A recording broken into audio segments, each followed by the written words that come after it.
TFA fam, welcome back. We are on to week 9, which means it's Wednesday and we do the start sit show. So hopefully you have a nice cold beverage. Hopefully you enjoyed Halloween. And hopefully now you are on and ready for Christmas because 'tis the season. Christmas is here. No, it's Christmas not. season is here.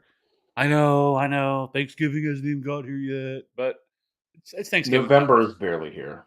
It's Christmas time. Okay, Mariah has is out. She's ready to go. Wow. All So right. hopefully we can get fantasy championships for everybody because for Christmas under the tree this year, just open them up and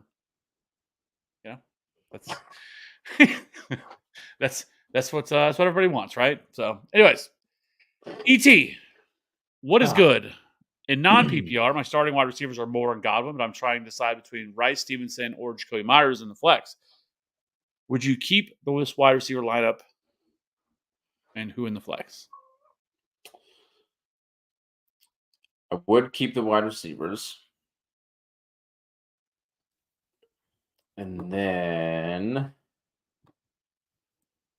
No, I meant. I hate Ezekiel Elliott so much. I'm going to go Rice.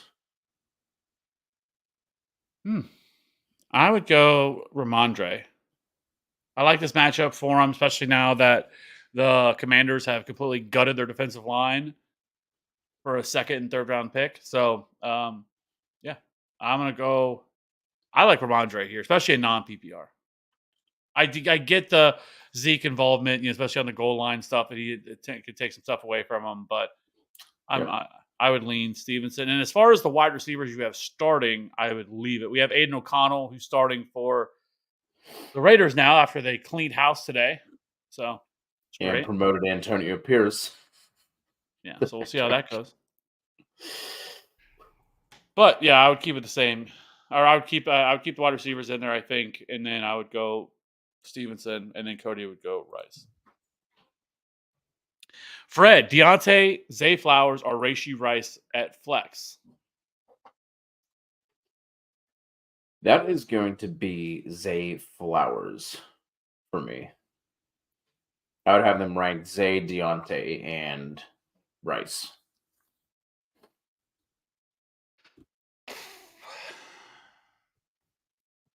So for me, it would be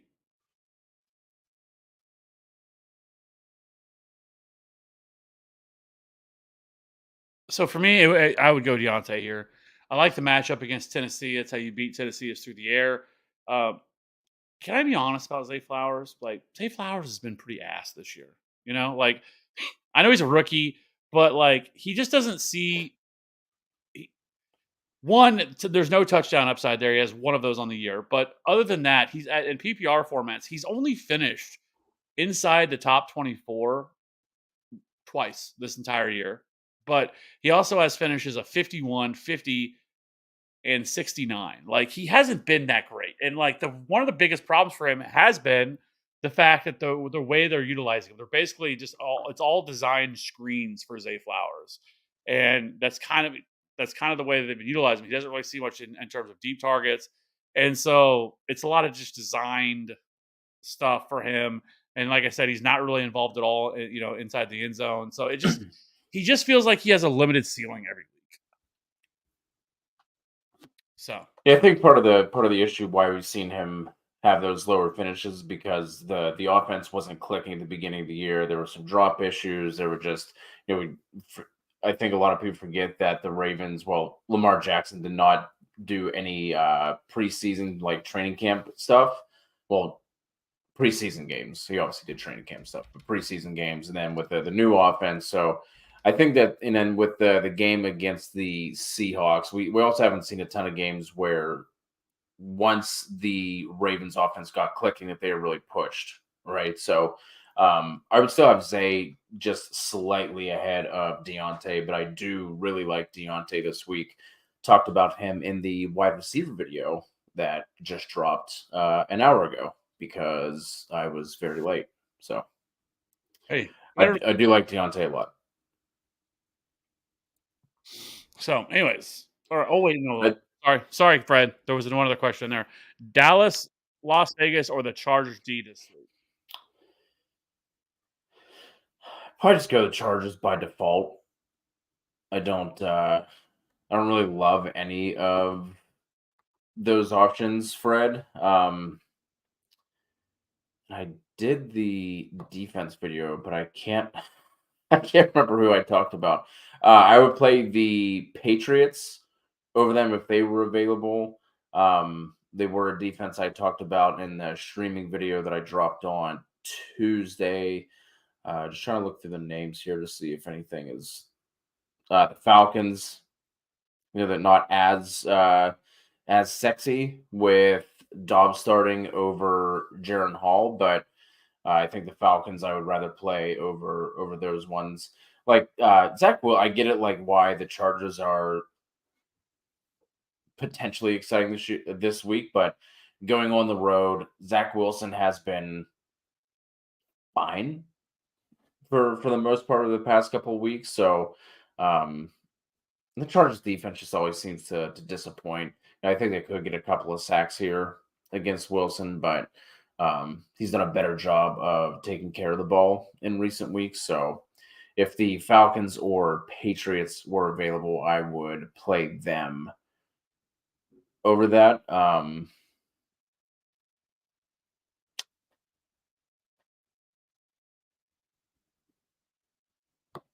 It's kind of where I sit. I think I lean towards. I think I lean towards the Chargers. I just think I'm not playing Dallas against Philadelphia. That game, I know it doesn't have the highest total. I think it's like 46.5 or something like that.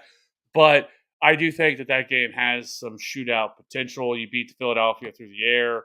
That's where they're most vulnerable. And so I just think that for that matchup, I'm not as in love with Dallas and that one. And then Las Vegas, their defense has actually been decent. I mean, they did actually a pretty decent job against the Lions for the most part. It really wasn't their fault that happened, but I just think the Chargers is probably the defense that we're leaning towards. And I agree that I don't think it's just like something where you're just going to be banking on a bunch of turnovers and all this stuff. But I just feel like they're probably the safest, best option you have. Now, Atlanta, if they were sitting out there, I do like them as well. Yeah. 808 evening, evening 808. Took an L because Jimmy G last week couldn't get Adams 4 points, and now I need two wide receivers at a flex. Devontae Adams, Josh Palmer. I guess that's Demario Douglas. Yeah. Tank Dell, Khalil Shakur, and KJ Osborne. I'm so annoyed. I just realized I forgot to talk about Shakir as a deeper option this week until I just saw that name. He's someone I wanted to talk about. Anyway, I mean, out of this group, I'm still going to go Devontae Adams. He did see a 33% target share the last time that Aiden O'Connell started.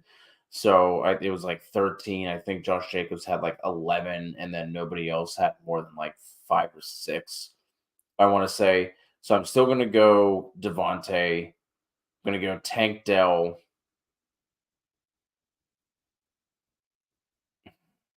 And then I would probably go Palmer.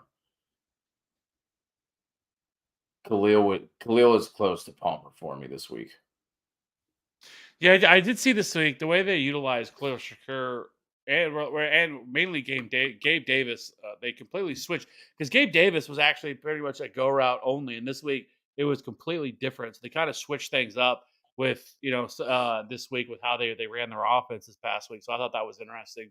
And I'm not sure if Khalil Shakur is this just a one? Because I know the week before his target started to trend up as well. I think he had what was it 4 targets or 6 targets the week prior to that kind of big explosion. So I don't know if that was more of a game, uh, or if this is something we should expect moving forward from Khalil Shakir. But I definitely am still playing Devontae Adams. I know he's been super frustrating, and it's really not his fault. I think actually Jimmy Garoppolo maybe not playing for them might actually be for the best because I don't think Aiden O'Connell, the one start that he had, actually looked that bad. And so, like maybe it's somewhat of an upgrade, but I still think that you have to feed him. I don't know.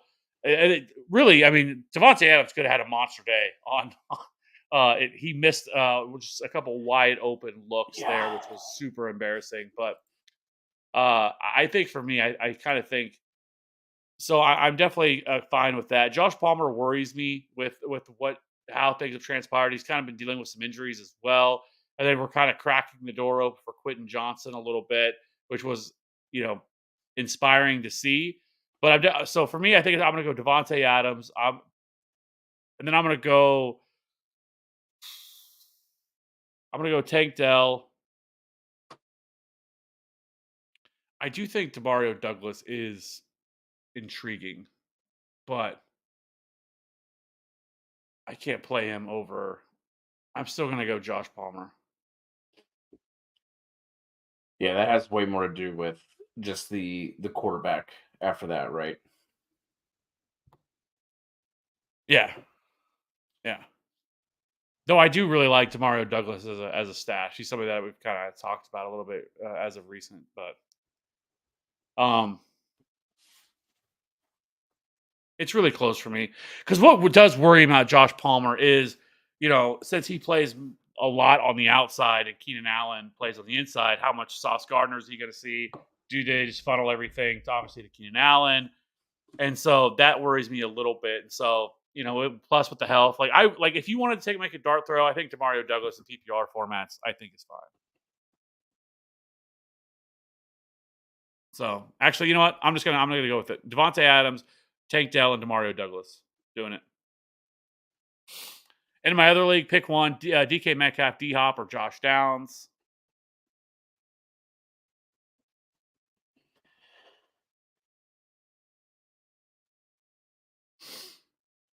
I'm gonna go DK here, but D Hop is close to me this week.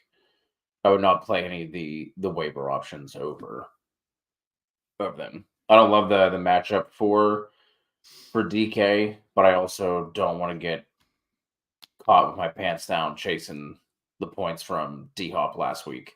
I know he blew up, but he had 3 touchdowns on 4 catches. Like that, Yeah, that is not a repeatable performance. I talked about D Hop in the video. I do like him. It's a good matchup for the Steelers, but tempering expectations this week, I would lean DK. yeah. I'm gonna go DK Metcalf here too.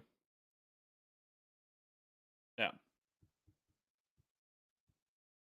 What are the top 5 defenses to stream this week? So when I did this I think I recorded the video on Tuesday. Uh, the Pats and the Falcons were a waiver defense. I don't know if that's going to be the case now. I'm assuming they got picked up and got bumped above that 50% threshold that we typically look for. Trying to see what else here. I think the Patriots. I'm not sure where they're at. The Texans for sure for me would be in there up there. I think you can stream the Raiders. I think the Raiders are in play too. Yeah, and then also Tampa Bay was another one that was right below the 50% threshold. So those would be the defenses that I would look at. Yeah.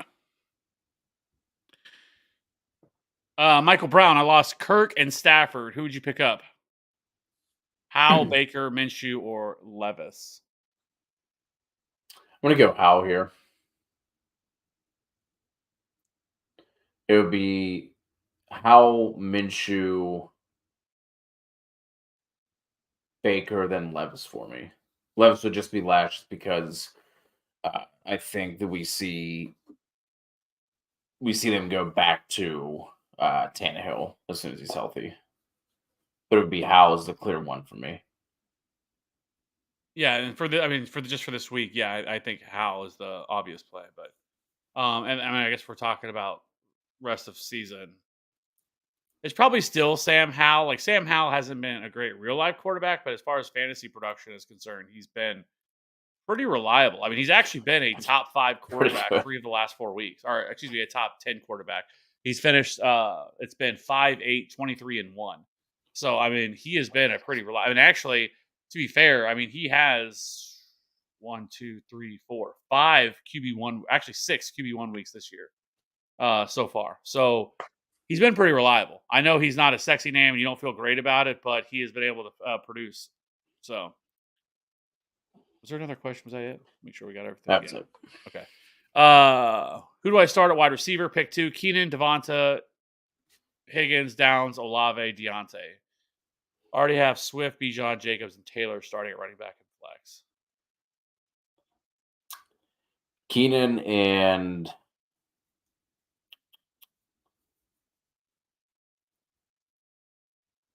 I think I have Olave one spot ahead of Devonta.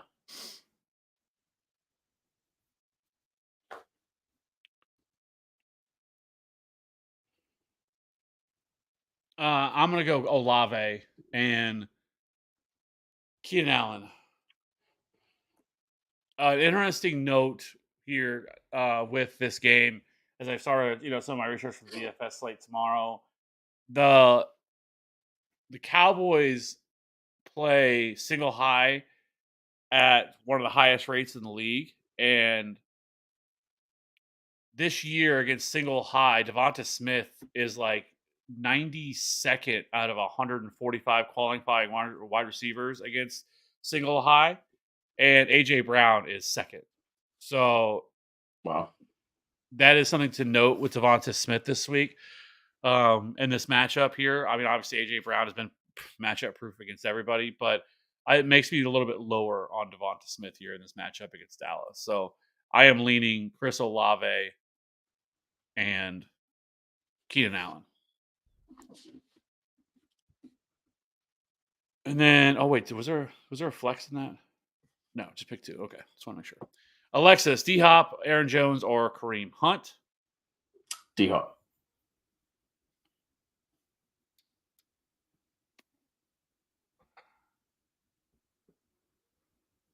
I would love to say Aaron Jones, but I just can't do it. Yeah, I'm gonna go DeAndre Hopkins. Can't do it.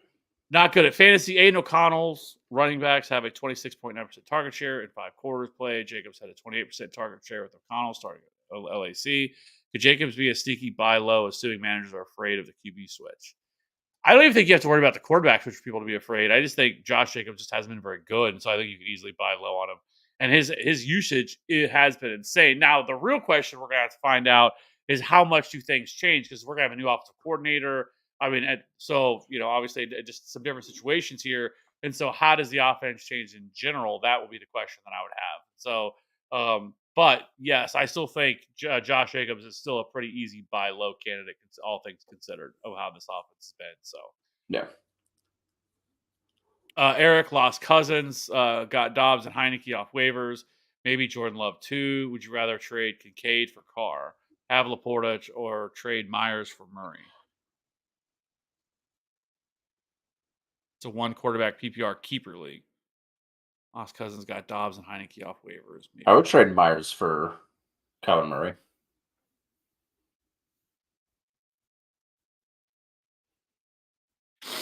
Yeah, I think he's probably the best bet you're going to come up with, because getting Carr doesn't really do a whole lot for me. I mean, and especially in a keeper league, I don't know how many you can keep, but like depending on, let me see, Lamb, Evans. So it depends on how many you can keep here. I mean, Kyler Murray could be something you could possibly keep for moving forward after this year, but yeah, I would much rather have Kyler Murray over Carr. Yeah.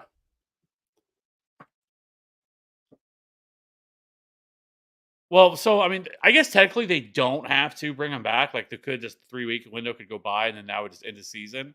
Like, that is in the possibility of things that could happen. And a lot of people haven't talked about. I don't think that's what they're going to do, but I guess that is a possibility that that that the 3 weeks go by. Like, oh, he's just not ready yet, and we're just shutting him down for the year, and make it look like they tried to get him to come back. Like, that is possible. But I also feel like, would they have traded Josh Dobbs? That's what they were going to do. But I guess you're really going off the tank. That's the way to do it, right? Yeah, I guess. So yeah. Rest of season rank: Love, Dobbs, or Heineke. I'm gonna rank it the way you have it. I think. I don't believe in anything that If Arthur Smith does. Let me put it that Me way. either, but if I knew that Heineke was going to be the guy rest of season, I would probably go Love, Heineke, Dobbs. I know that Justin Jefferson's going to be back here very soon, um, and so just the weapons load. I know that obviously Heineke has good weapons with London and Kyle Pitts and everything else, but I just would believe. I mean, Josh Jobs has proven that I think he's adequate. I mean, he's not great, but like I just think he is who he is, and so I just slightly lean towards Dobbs mainly just because of he's going to have Justin Jefferson, Addison, T.J. Hawkinson to kind of lean on. So not good at fantasy. Sorry, ain't no cut on running backs. Actually, have a 34.6% target share with Jacobs, seeing 28% target share versus LA Chargers. Yeah. Coulter, half point PPR, flex. Rashee Rice, I guess that's Gabe Davis, Michael Thomas, Dalton Kincaid. With this group, I would just swing for the fences and go Gabe Davis.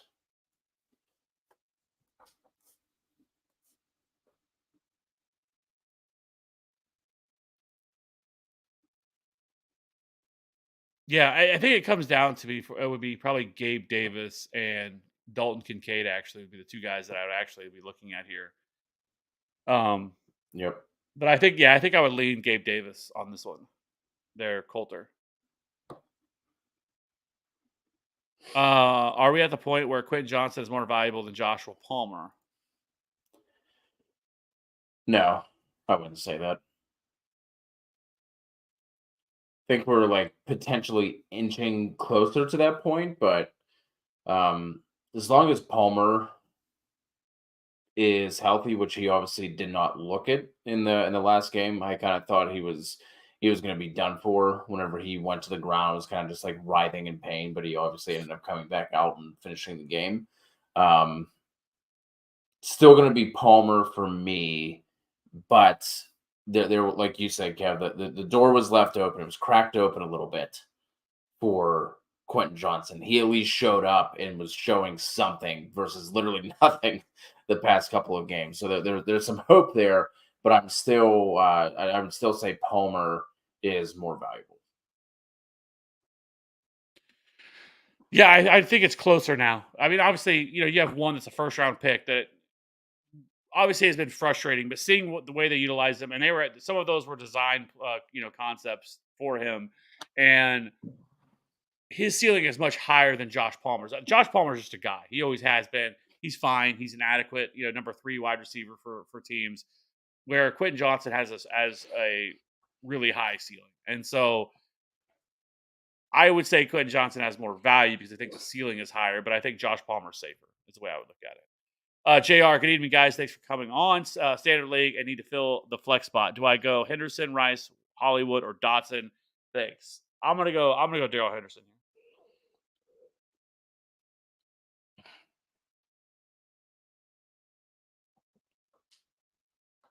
I'm gonna go Rice. Well, we're split here, JR. But just for me, I just standard leagues are. I'm always going to try to lean more towards a running back in a standard league than I am towards a wide receiver. But Tyler, what is the best tight end to get and play this week?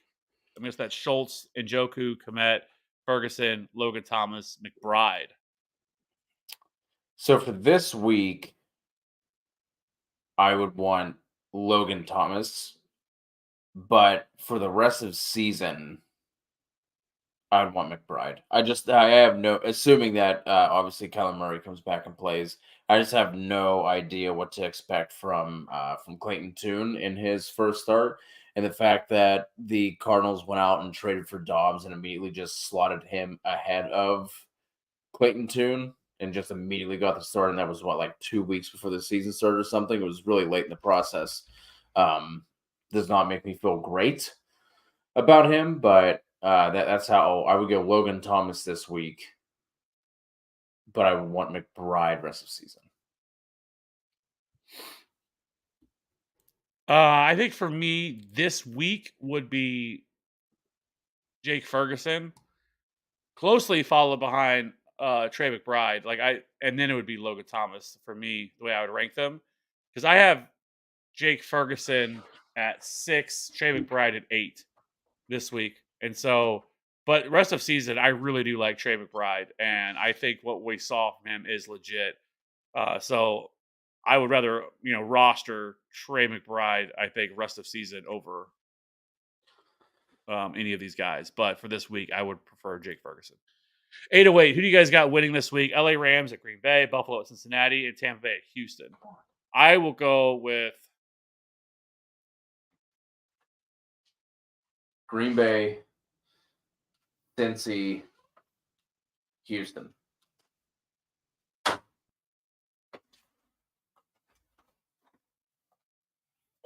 going to go with the Rams, Cincinnati, and Tampa. So 808, don't forget to like and sub and share. Yes, absolutely. 808, appreciate that. Thanks for doing our job. We appreciate that. For as always, try to move through these a little quickly. Per TFA, we fall behind. Who to bench between Zay Pickens, London, half point PPR? I'm going to bench Zay. Oh boy. Say we're gonna go through these a little quicker, and then we get this one. I'm going to. Oh Lord. I'm gonna bench London, but I don't feel great about it. Only with the only thing with London is I could see them jumping out to a lead in that game, and then we just get Bijan and Tyler Algier combining for 37 carries.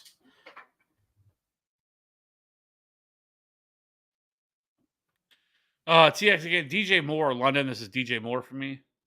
Yep.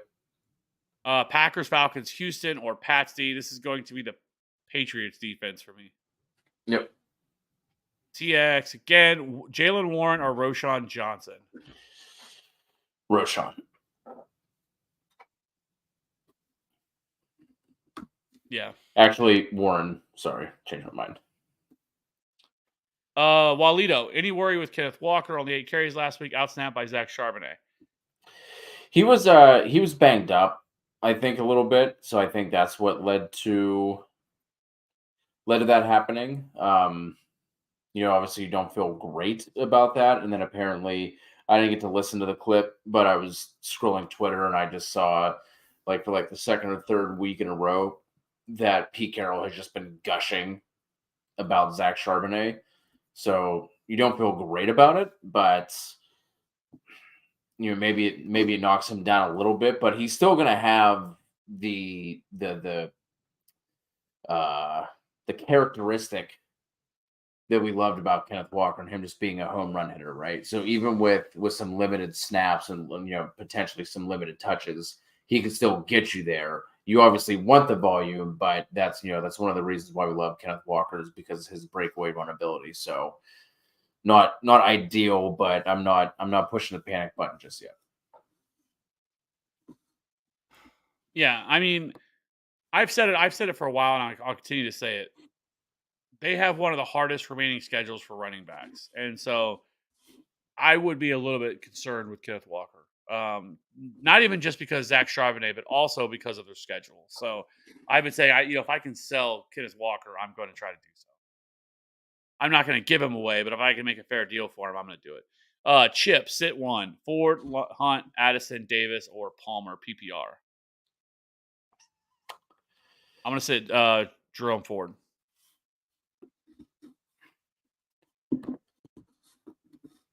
Flip a coin on the Browns running back.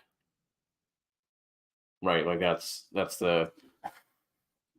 it's one of them clearly out of this group. It's so weird what happened with Ford and his injury, and then he comes back, and Pierre Strong's playing, and there was kind of like a 33% split across the board.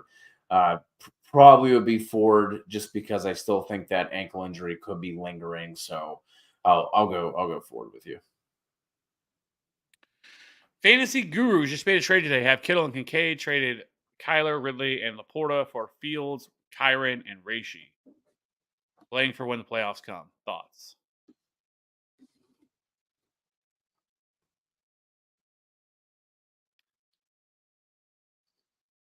I think when you have Kittle and Kincaid, I guess it's fine. I would rather have kept Laporta. I think he's actually the best tight end of all of them. It, I mean, it's legit, right? He's a top 5 tight end rest of the season, and maybe even you could make a case top 4 tight end rest of the season. Like he's the dude, and so Ridley, obviously, I don't mind that. He's been so off and on. Kyler, we don't know what to expect. Fields, obviously, dealing with what his injury he's been dealing with, though it sounds like there's a better chance he can play this week. So that is a positive. Kyron, once he comes back, but you still are somewhat concerned that does this become more of a committee where Kyron doesn't come back getting the same opportunity that he was seeing once before? And then Reishi Rice, obviously betting on, they're going to figure this out. This could end up blowing up in your face, but I don't hate it. Let me put it that way. Yeah, I'm with you. Aaron as well. Trade Laporta, Pollard, Cup for Kamara and Waddle. I have Kelsey and very good running backs and wide receivers. No, that is way too much in my mind. I know Kamara has been really good, and I know Cup, has had a down couple of weeks, but I think he'll be fine. He'll get back to being that guy. Pollard is so much about game script. It's wild how much I think three, if not 4 of the games this year, he hasn't even played in the fourth quarter. And so it's just been so much about game scripts and everything else that's happened with him. And then Laporta, like we just talked about, like Kamara has been fine. Like he's been awesome. And but most of it's been this unreal, target share that he continues to see where he's just absolutely peppered and annihilated with targets. You feel like some of that's going to equal out. And then Waddle's a little bit more volatile. I just feel like that this trade, like if you were this package, like you could have got actually more than Kamara and Waddle, in my mind. Like had you waited for Cup to have a good game or something like that, then that you could have got like just a king's ransom for all these guys, in my mind. Yeah, little light on the return, in my opinion. Yeah. TX Henderson or Tank Dell. Tank. I'm gonna go Henderson.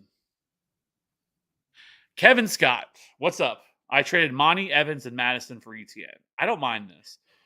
Like Madison doesn't really matter to me all that much. I think he's fine depth at this point. And then so it's like Monty and Evans for ETN. And ETN has been very, very good this year. He's been one of the best. I think he's the RB2 on the season. And so Monty, when he comes back, but I honestly, with Jahmyr Gibbs, the way he played, he probably is going to earn more touches than what he was seeing before. Like, I don't think this is going to be a situation like it was before. Once he comes back, he's certainly still going to have a role, like for sure. But Jahmyr Gibbs certainly earned himself something, and then Mike Evans, I think, is fine at this point. Yeah. RS Ramondre or leave my running back slot into. Yep, that's where we are at, right? Yeah. What a disappointment this year. Who are some running backs I could trade Mostert for? I mean, straight up. Let me take a little peek, see at a list here.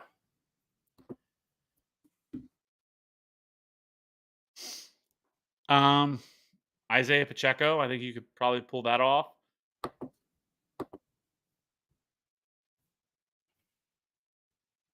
Take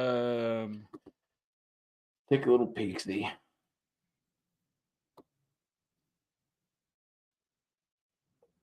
DeAndre Swift.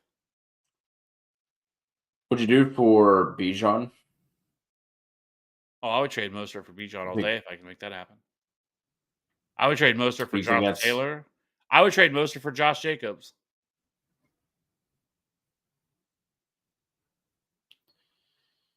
Let's see. Mostert or Mixon? Mixon. I feel like that's definitely one you could get done. Because what worries me the most with Mostert is the fact that A-Chain's about to come back. Jeff Wilson's now healthy. Like, that role that he was seeing early in the year that made him really productive is gone. Like, I don't think that's going to be a thing. and he's gonna have to be super efficient to maintain. And the production's there, and with him, and he's not necessarily coming off a bad week, but it wasn't a good week either last week. And so, like, I feel like that, like, I want to trade him before A Chain and other stuff comes back, and he becomes a guy that you might start as a flex. Um, so this seems like the best time to possibly sell him. I mean, honestly, you probably should have sold him earlier in the year, but still, I think as of now, I want to move off. Mercer feels like a running back that like I would like to add to if possible to try and like move up. You know what I mean? Like maybe to like a I don't know if you could do this one straight up or not. You know, depend on how your league mate feels. But like Brees Hall, like if I had to like add a little bit to get there, if I had to add to get to like Eckler, you know what I mean? Like he seems like someone I'd want to use in a in like a 2-for-1 type of I mean, deal what about if Pollard? I possible. think Pollard's the same, right? I would definitely rather have Pollard. Yeah, yeah. I think you have a lot of options with Mostert. Yeah. Colleen, two running backs: Hubbard, Ford, Hunt, Henderson. So it's going to be Hubbard and Henderson for me. Yep. And then two wide receivers and one flex. Godwin, Puka, Rice, and Downs is on waivers. DK, Godwin, and Josh Downs. So I don't know who they'd have to drop to get Downs if he's on waivers. So, um, but it'd be DK, Godwin, and Puka for me. But I do like. I mean, Josh Downs should not be sitting on waivers. Yeah. Michael Brown, who would you trade James Cook and Lockett for a quarterback like Fields or Tua? I just lost Kirk. My running backs are Bijan, Breeze, Monty, Achan. Wide receivers are Waddle, Wilson, Ridley, Addison, and Flowers. I don't know if the Fields or Tua are the guys that I really want to go after, but Tua would be the one I because I am like Justin Fields. Obviously, ceiling is massive, right? But he wasn't really running the ball a lot before. Now he's dealing with this injury. Like I don't know, like Fields just isn't the guy that I think that I would want to give that up for. Tua, I think is fine. Joe Burrow could be another name that you probably possibly could get to something like that. Could be a possibility here at quarterback, but I feel like something in that range. Over on Twitch, Generations, pick three: Adams, Moore, Godwin, Cooper, and Dell. So it's going to be Adams, Moore.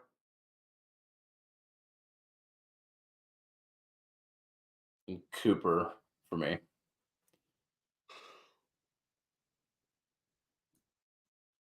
Yes. Sorry.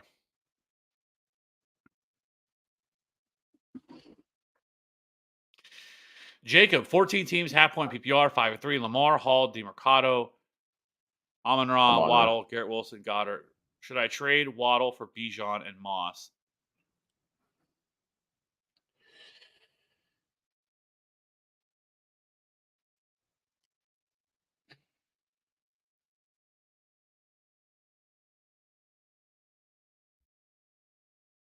Like, you definitely are going to need another running back, but I also feel like getting rid of Waddle is going to make other issues that you may have. So I would personally try to see if you could go after somebody like where you're buying, and I know I've said this man's name, I feel like the last 3 weeks, but like Javonte Williams, who is starting to trend up. His usage is trending up. His play is trending up. He's coming off the best game. And it wasn't like a monster game or anything like that. But you can definitely start to see the trend there. They're on bye this week, so it makes it a little bit easier to trade for somebody that when they're on bye. And so, like, I would rather go after somebody like that, I think. It's tough, though. Yeah, and then see if you can trade Watson instead.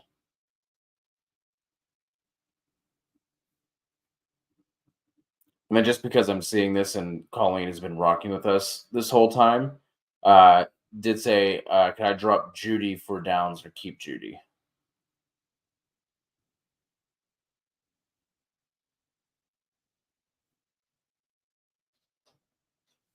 Who are the other options? I feel like there was maybe one of those running backs that maybe we could look to move off of.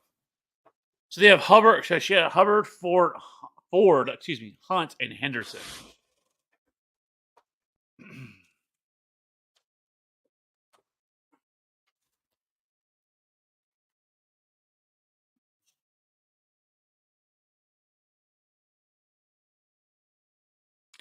I mean, I think you could drop, and I'm guessing if you could drop one of these running backs, who would you drop? Or would you prefer to drop one of these running backs instead of dropping Jerry Judy?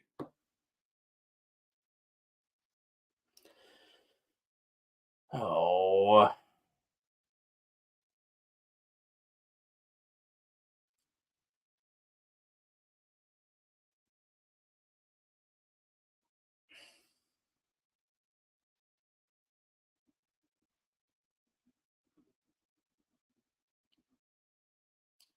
I feel like I'd rather have downs over Judy, to be honest. I mean, if you have like, say you like your RB1, you have an RB1 that's just on bye this week, and that's why you need the two of those running backs, then I think you could drop one of the Cleveland guys to pick up downs. But like if you kind of need to hold on to those running backs because your running back situation is just not good, then I would drop Judy for downs.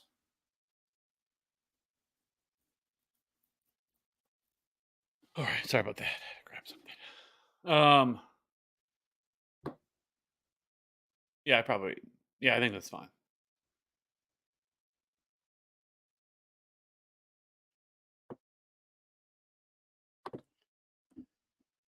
Oh, I guess we didn't end up answering this question. Oh yeah, we did.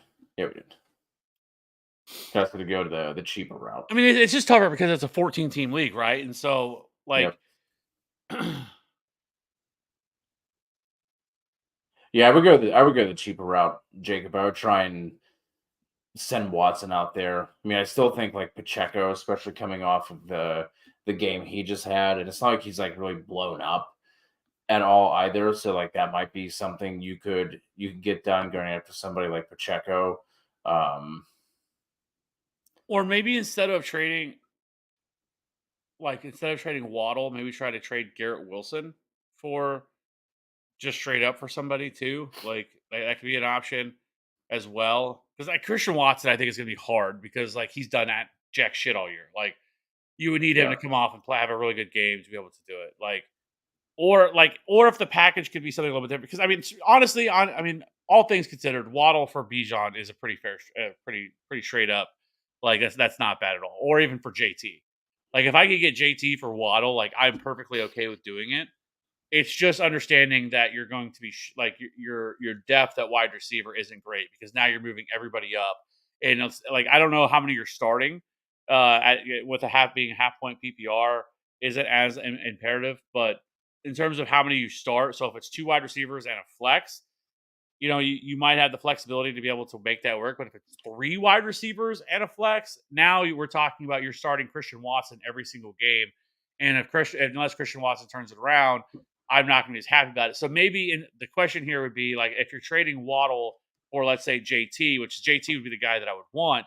Try instead of getting Moss. Like I don't need Zach Moss. Like I get it, you want that for that little safety blanket and everything else. If something were to happen to JT, don't go for Moss and try to get like a lesser wide receiver to add some depth back to your wide receivers is what I would be looking to do if they have that. I don't want the two running backs. Let me put it that way. yeah, that makes sense. Ashton, assuming Deshaun plays, Watson, Carr, or Levis, this is going to be Carr for me regardless. Watson sucks. Can't do it. Won't do it. Dude's Yeah, washed. I'm gonna go Derek Carr. Yep.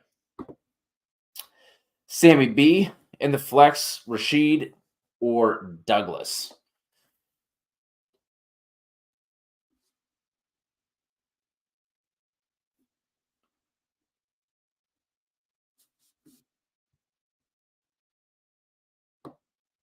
Um,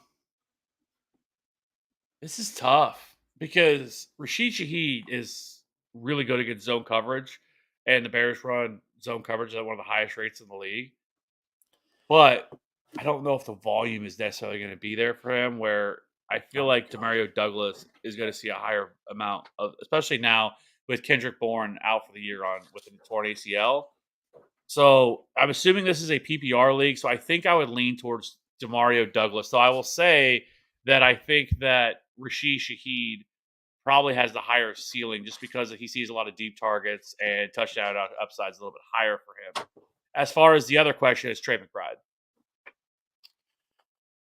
Yeah, we go Douglas. And then Sammy, if this is just for this week, I would go Schultz. But if you are picking someone up for the rest of season, or if this is just going to be like your tight end one for this week, and you've been streaming week to week, then it would be McBride, and I would just ride with him for the rest of the year. Generations Hill, McBride, or Schultz for tight end this week. It's going to be McBride for me. Schultz for me. McBride would be second if that helps generation. Yeah. And Ashton has posted the Uh, Discord in there, and Scroll if all you the way up. yeah yeah if you would like to jump into our Discord, it's absolutely free. Always stuff going on in there. A lot of questions, a lot of conversations. You can also reach us in there as well. It's a good little community we have built, and good times. So that is the link to the Discord. Like I said, it's absolutely free. Tingley, stream Carr, Howe, or Baker. This is going to be I would have it in that order. yeah. I'm gonna go Derek Carr.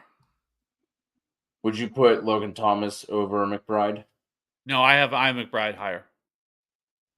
I'd put Logan Thomas at the top. Andrea, hello. Alexis, would you drop Dallas defense to pick up another defense to stream, or you just roll with Dallas this week? They have three pretty easy matchups after this week. I mean, it would depend on who you're dropping to do that. Like I typically like Dallas has been okay. I don't think that they are the defense that they were at the beginning of the season. Um, so it would depend on who you'd be dropping Alexis to hold on to two. I don't love it, but and I haven't looked at their schedule, but if you're saying they have three pretty easy matchups, you could. It just all depends on who you would be dropping.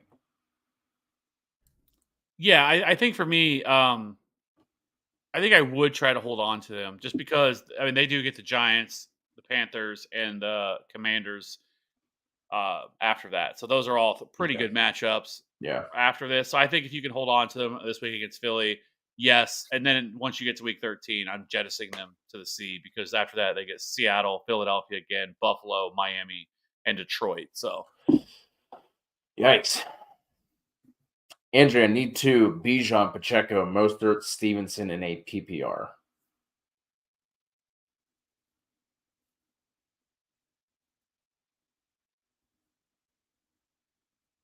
so this is going to be Pacheco. Excuse me, Pacheco,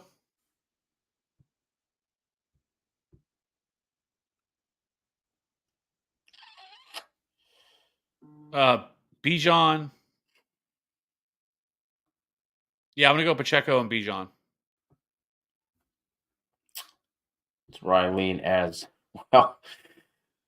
CHB. I actually believe this. I don't think this is fake news. I genuinely believe that CHB has a Rashad Penny document uh documentary coming soon. I don't know why I don't know why I just struggle with that word so much. Will Hayes pick a defense this week: Atlanta, Dallas, New England, and Indy. This is going to be New England for me. Kev, you're not playing Dallas over New England, are you?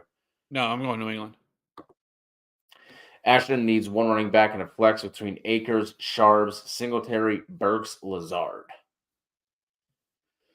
Oh boy. I will go.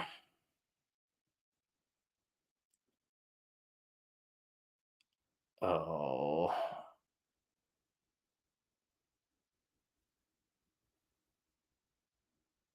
With this group, I'm just going to swing for the fences. D Hop was a DNP. He's expected to play, but because of that, I'm going to go Burks and just swing for it. And then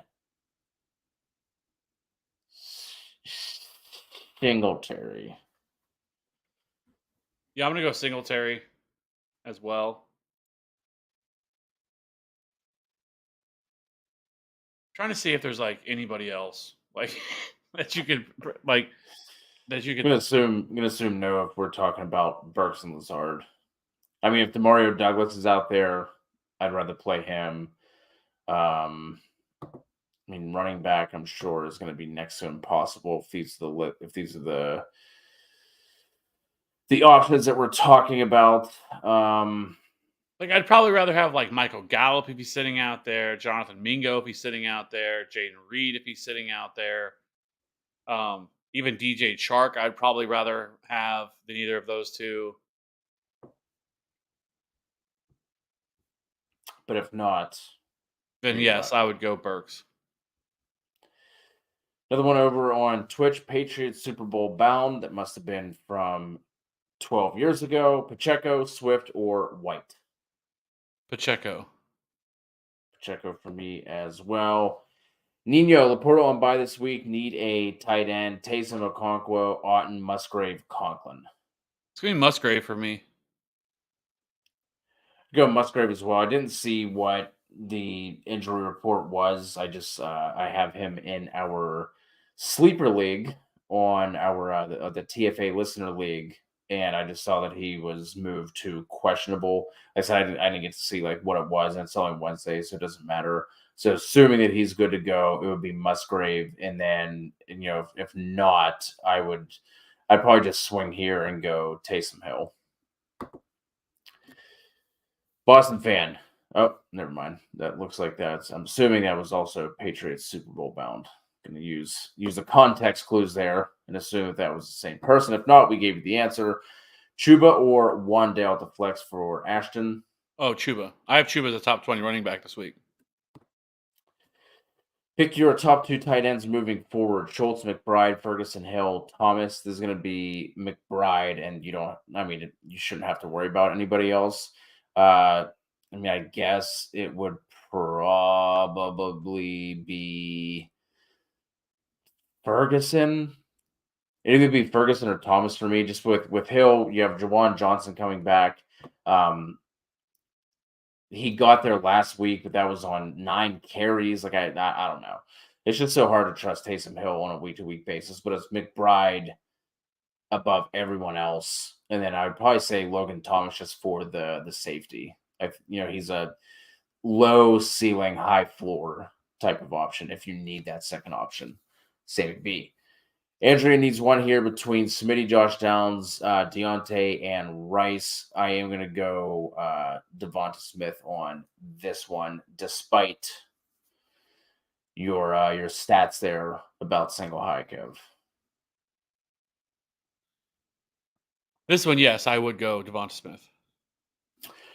Ronald McGrady, we need 2, assuming that Deontay, Johnson, Cooper, and Pittman. I'm going to go Pittman and Deontay.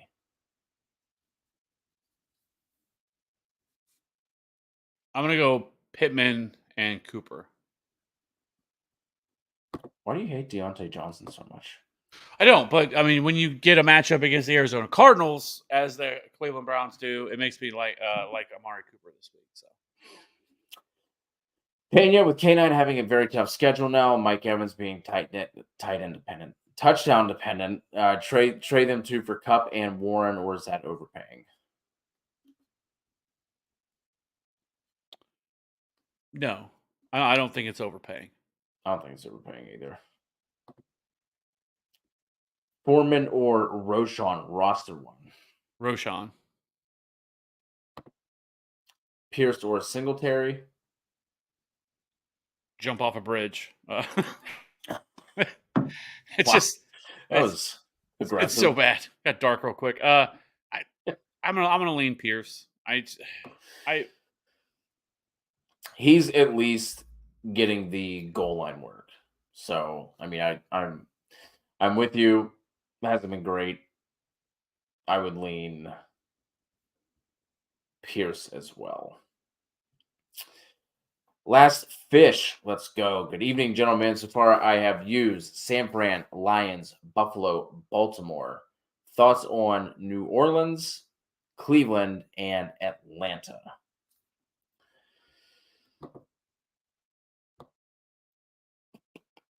Oh boy. Yeah. Yeah. The thing is, I'm not sure if Justin Fields is going to play this week. I believe there was a chance that he could play this week. If he does, it changes the whole math there for what you would like for New Orleans. And I don't trust Atlanta against Minnesota.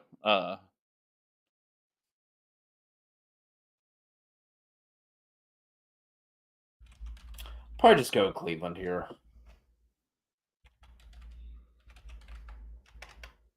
Think that defense does enough at home And against especially when you're talking Arizona. about the likelihood it's going to be Clayton Tune. Yeah. I think they already said that Kyler is not starting. So unless Clayton Tune gets bumped once again, which I guess is possible since since it's already happened once at the beginning of the year.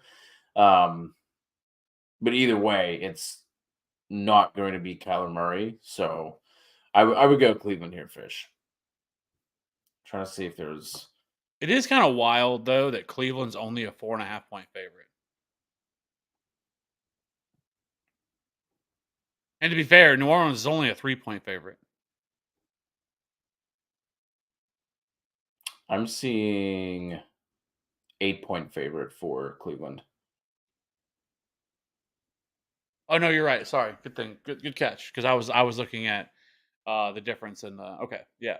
Yeah. Cleveland's an 8 point favorite. Yes. Yeah, and okay. And the Saints are 8.5 point favorite. Okay. It actually opened at a 2 and it's been bet up to 8.5. I think I've noticed this before. I think Fantasy Labs uses like the very first available lines. So I don't think that was what it opened at last week. I think that's what it opened up at like the beginning of the season. I noticed that a while ago. Generations think I'm going to rock with the Browns defense this week. I think that is a good call. Puka, Alave, or Ayuk rest of season.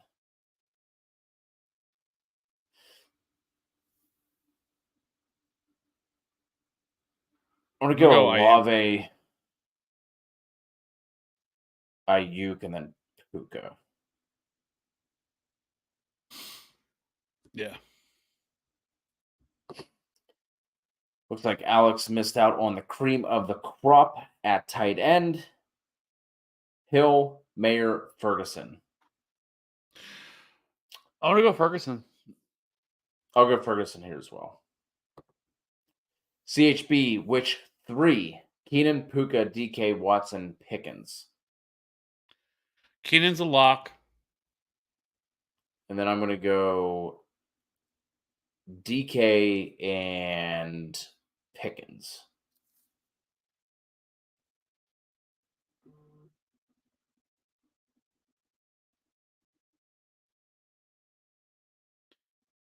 So it's going to be Keenan,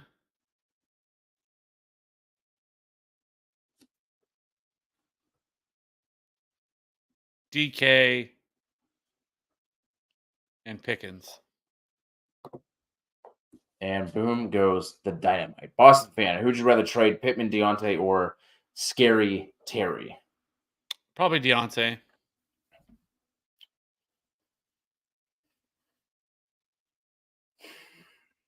Yeah, go Deontay as well. It's close for me between Deontay and McLaurin, but lead Deontay. Are we fine trusting Stroud this week to bounce back, or should I stream Carr, Mayfield, Love, Minshew, or Smith? Yeah, I'm fine with that. I have Stroud rates higher than all of those options. I have Stroud at 9, Carr at 10,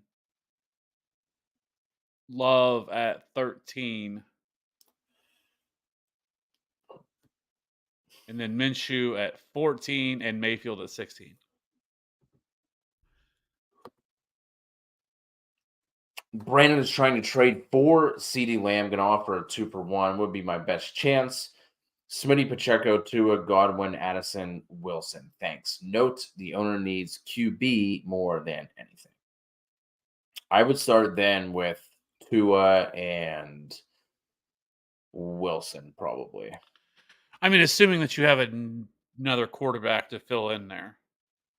Yeah, I mean, that's where I would start. if Tua is your second quarterback, then yeah, I'm perfectly okay with trading him.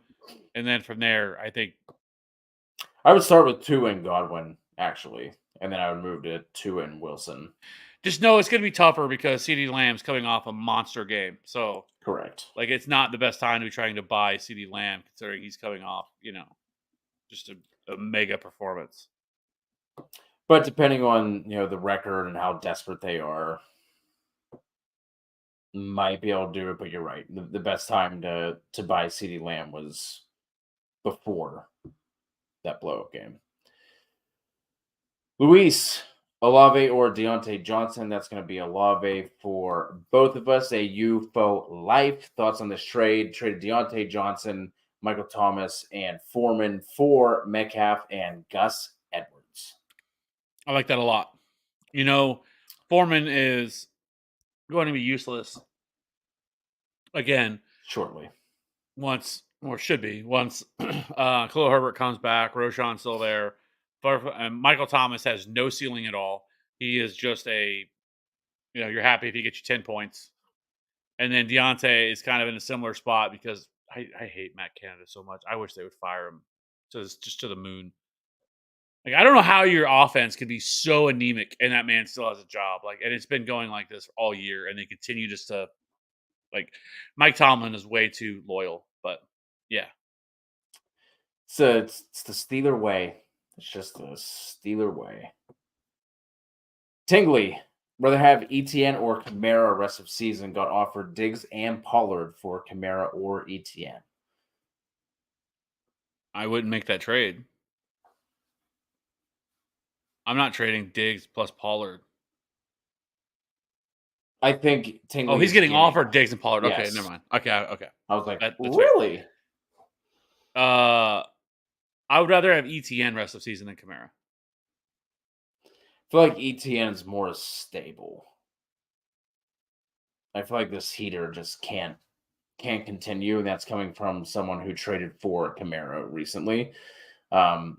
But I think I agree with Kev. I think I'd rather have ETN. Cap, should I trade Jefferson, Goddard, and Monty for Kelsey and Pollard?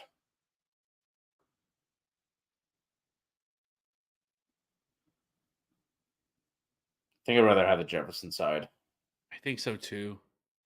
It's so tough because Jefferson It's really now tough. he's what? Is he another week away? I think. Yeah, at least one more week. So only thing sucks with him though is that his bye week is coming again. So you're gonna if he does come back, you're probably getting him for a week. Then he'll be on bye again. Or it's possible they hold him out until after the bye. But okay, so it is only one more week.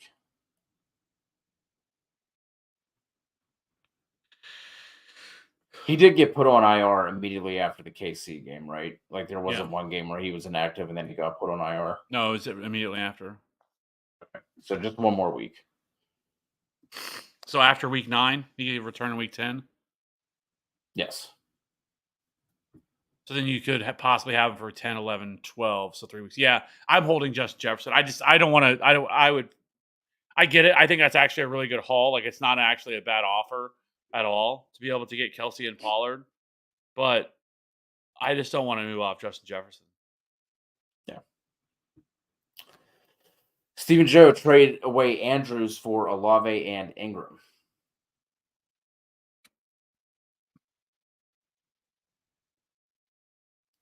I think that's fine. Yeah. Yeah. Castellanos, would you consider Deonta Foreman a safe drop? Yeah, Talked I about think that. so because it's a really bad matchup this week against the Saints for the Bears. So I don't really love it at all playing him at all this week unless you absolutely were just forced into it. And then after that you're going to be able to start talking about Khalil Herbert coming back.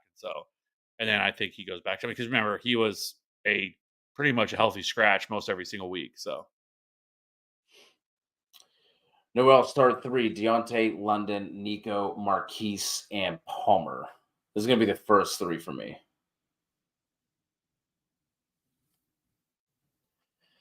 A lot of Deontay talk this Wednesday.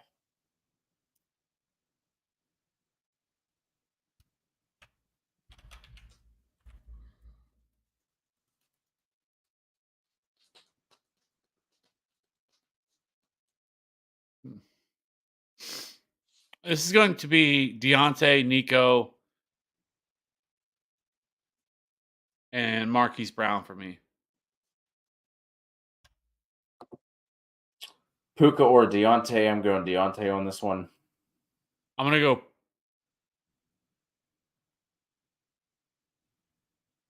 Don't do it. Yeah, I'm gonna go Deontay. Hunter Henry or Cade Otton?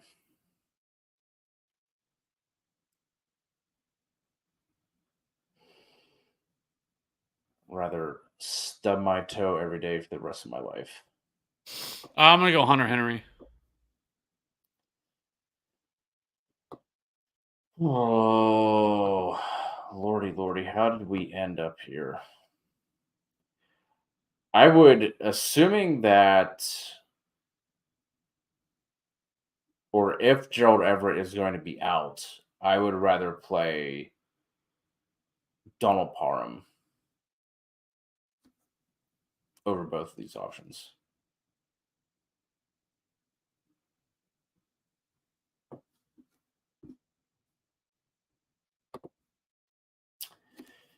Anthony just traded Mostert, Rice for JJ and Dobbs.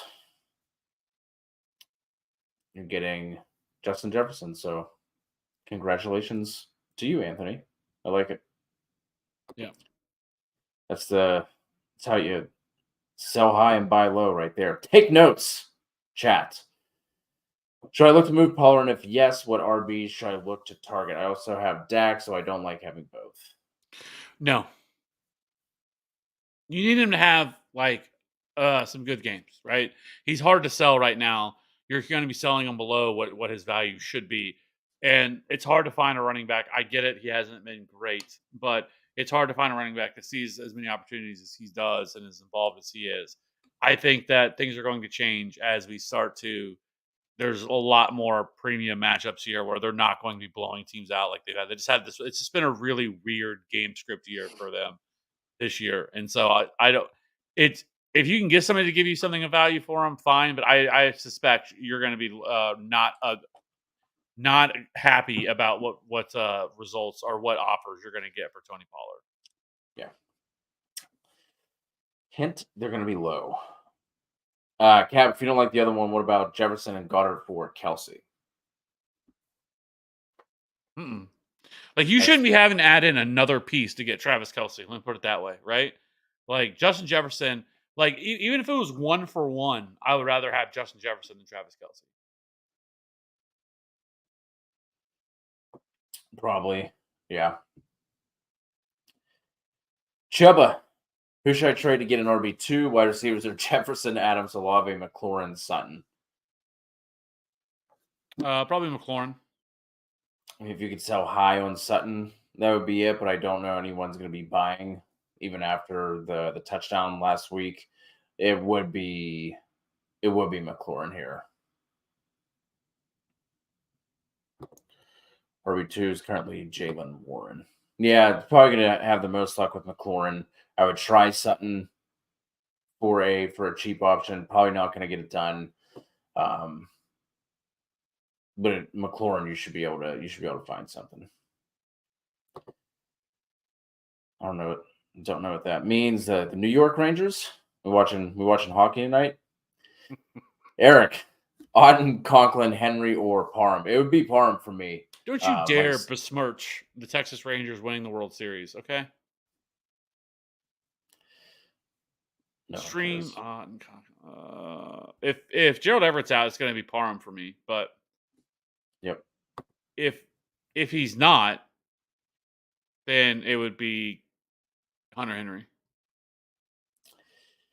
TZ, Stevenson, or Marquise in the flex. Ramondre. Mondre for me. Would you drop Roshan for Fournette? No. The first Lenny Fournette. Yeah, no, I'm Playoff supposed to haven't Lenny. heard more, but no, I have not have no excitement whatsoever to it feels a lot like Dalvin Cook or these guys, Zeke Elliott, like these guys are cooked, right? There's a reason nobody has brought Leonard Fournette in all of this time. He's been staying with all of the injuries that have happened, with everything that's gone on this year, with how banged up we've seen, and he's just now getting an opportunity. I think he's cooked. I would add him in deeper leagues, but I would not drop Roshan Yeah, to do it. I just think it could be potentially interesting, assuming that Fournette gets the goal line work over Latavius Murray. Latavius Murray's been a turd. So like if he can get that, we know Fournette is like okay if he gets the targets. Like he's not going to do a ton with them, but you at least know he's going to catch them. So I mean, not super excited in a deeper league, like you were saying, Kev, with all the injuries and everything else going on at the running back position, like 14-team leagues. 12-team leagues if you've just been ravaged by injuries potentially. Do we have anybody pick up Fournette in the listener league? I think we did, but even in that, it's a 14-team league, super flex, some deeper starting requirements, and Fournette did not cross my mind. Should I give up Barkley for Burrow and Stevenson? I have CJ Stroud. I would not do that. no. 808, I have CMC, K9, Kyron, and Javante as RBs. Would you trade any of these guys or hold? I do need help at wide receiver. And if trade, who could I get? I mean, K9, just by name value, is probably going to be the one. I'm not trading CMC, especially with the rest of the running backs you have. Kyron on IR. I don't know if he gets that role he has when he comes back. If Matt Stafford is out, who knows how valuable that role is going to be. Now you have Cup in the fold as well. So like his targets dropped off a cliff once Cup came back. And then Javante, I don't think he's carrying the recognition that he should. So it would be K9 for me.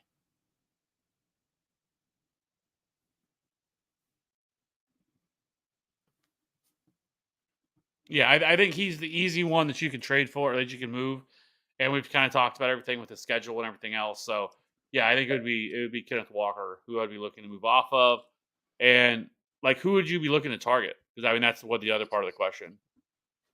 Like I think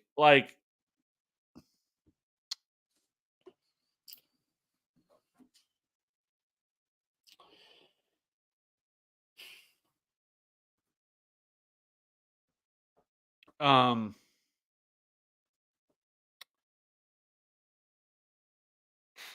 I think you could get like a T Higgins plus for Kenneth Walker. I think you could get like Nico Collins plus, Chris Olave plus. Like I think those are the guys like Michael Pittman plus. Like you could get multiple pieces for Kenneth Walker at that point, right? Like you're not going to be getting you're not going to the elite level tier of wide receiver, but I think you can get these like wide receiver twos that haven't quite fired or had some good performances, that if that's really what you're looking for, and you can get multiple pieces back for them, not just that one player. And so I think that's the way that I would look at it. Yeah.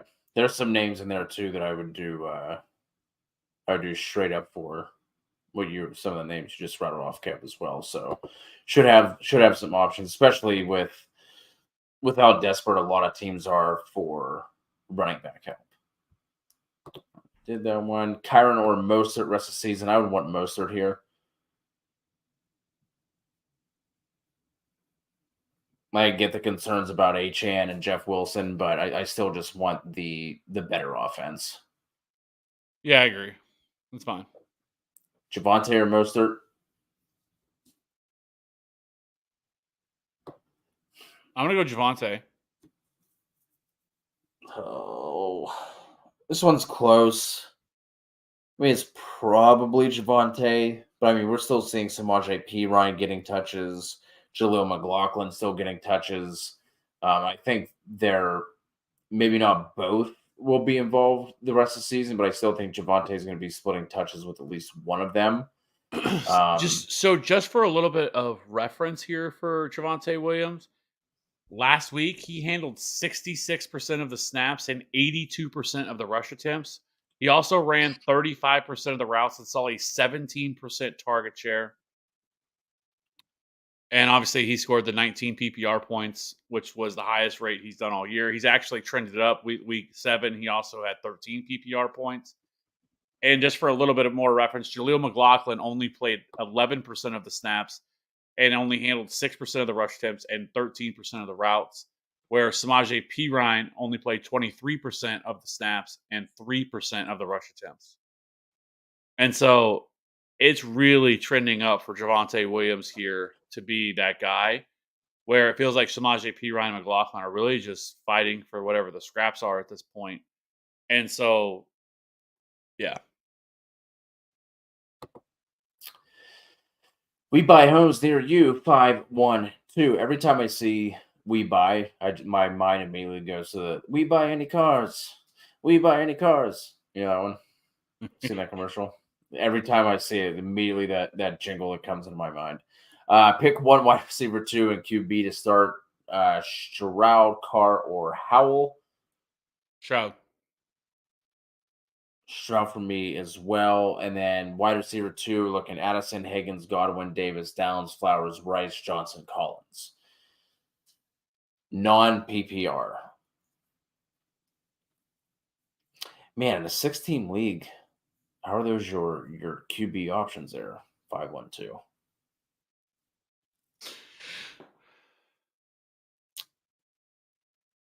That is going to be Higgins for me. I'm going to go Nico. Yeah, sorry. Yep.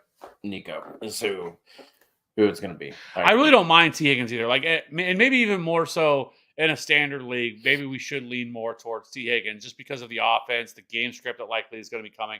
That is the highest total on the weekend. The most as well, where game script could play a part. T. Higgins looks a little bit better. It's a whole another week removed from the injury. And so it's really close actually between the two of them for me because I have Nico Collins ranked wide receiver 14 and T. Higgins wide receiver 16. So it's very close. And so, but in a standard league, I'm also talking about those are PPR formats. But in the standard league, I think the touchdown equity and touchdown upside is probably higher for T. Higgins. Just, tethered to Joe Burrow and stuff like that. So would Hawkinson and Mostert for Swift be too much to give up? I have Kincaid on my team, so I'm good at tight end. Don't really have a second running back. I'm comfortable starting over Mostert once H-Hand comes back. That would be too much for me. I think Mostert for Swift is like close enough, and like throwing Hawkinson on top is just. I know you're like Kincaid, finally had a nice little breakout game last week, but Dawson Knox is going to come back at some point, and I think could Kincaid see more involvement than what he's been seeing with, because of the game that he just had? Sure, but Knox is still going to be involved, so I think that's going to come right back down to it. And we've seen Dobbs targeting the tight end at a high rate in Arizona, and I don't expect anything to change here. Like, this offense is still going to get funneled through Hawkinson and Addison while Justin Jefferson is out. So that's too much for me. yeah, I agree. I think you're giving up too much.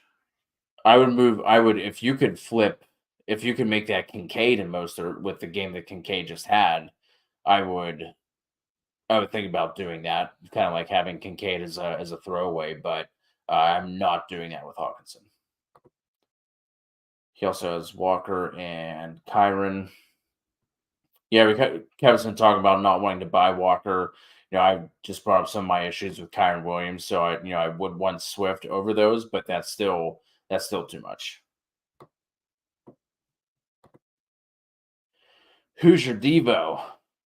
12-team PPR redraft sitting at 3 and 5. We have Purdy, Goff, Murray, Howell, Barkley, JT, Connor, Singletary, AJ Pittman, D Hop, JSN, Hyatt, Laporta, Hayward, Howell in Hayward because of buys, hold, or make moves.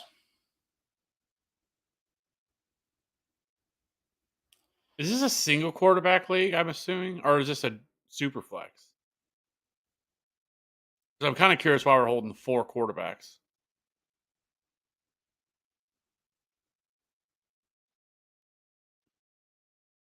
Yeah. If it's a single quarterback league, we can start jettisoning some of these dudes off. Like we don't need all these quarterbacks. If it's a super flex, I think then you enter the realm of maybe looking to make some trades. Yeah. Because you don't need all these quarterbacks in a super flex league, even still. I mean, it's in a redraft, super flex. And I mean, at again, running back, you I don't can have somewhat see probably why you're 3 and 5. Some of it's probably bad luck, but also, you lost Barkley there for that stretch. We didn't have Jonathan Taylor for the first 4 weeks of the season. lost Like I feel Connor. like your team is starting to come into a point now though where you're going to be really solid, right? Like Barkley with Jonathan Taylor healthy, Connor should be back here soon. AJ Brown has been out of this world.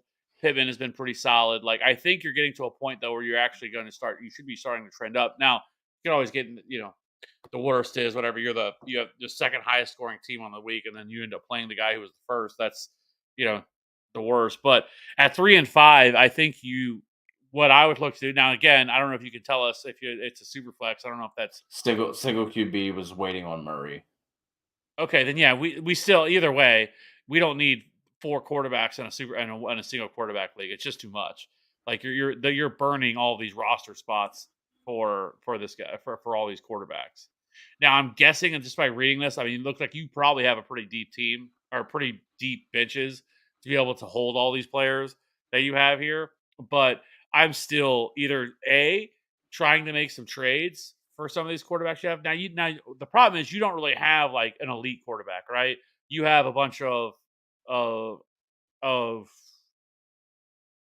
like low end QB1s to QB2s, right? Like you don't have a Justin Herbert or Lamar Jackson where you can just So I get some of this and the way this is the way your team is, and Kyler Murray. Obviously, we want to hold Kyler Murray. I'm assuming you probably have him in the IR spot because Kyler Murray healthy is a top 10 quarterback, but I'm still wanting to drop some of these guys. Now, as far as the rest of your team is concerned, like I said, I think I'm holding. I don't think there's not a move here that I think you could make to like make a bunch of trades, something like that. Because at running back, I think you're holding at Barkley and JT.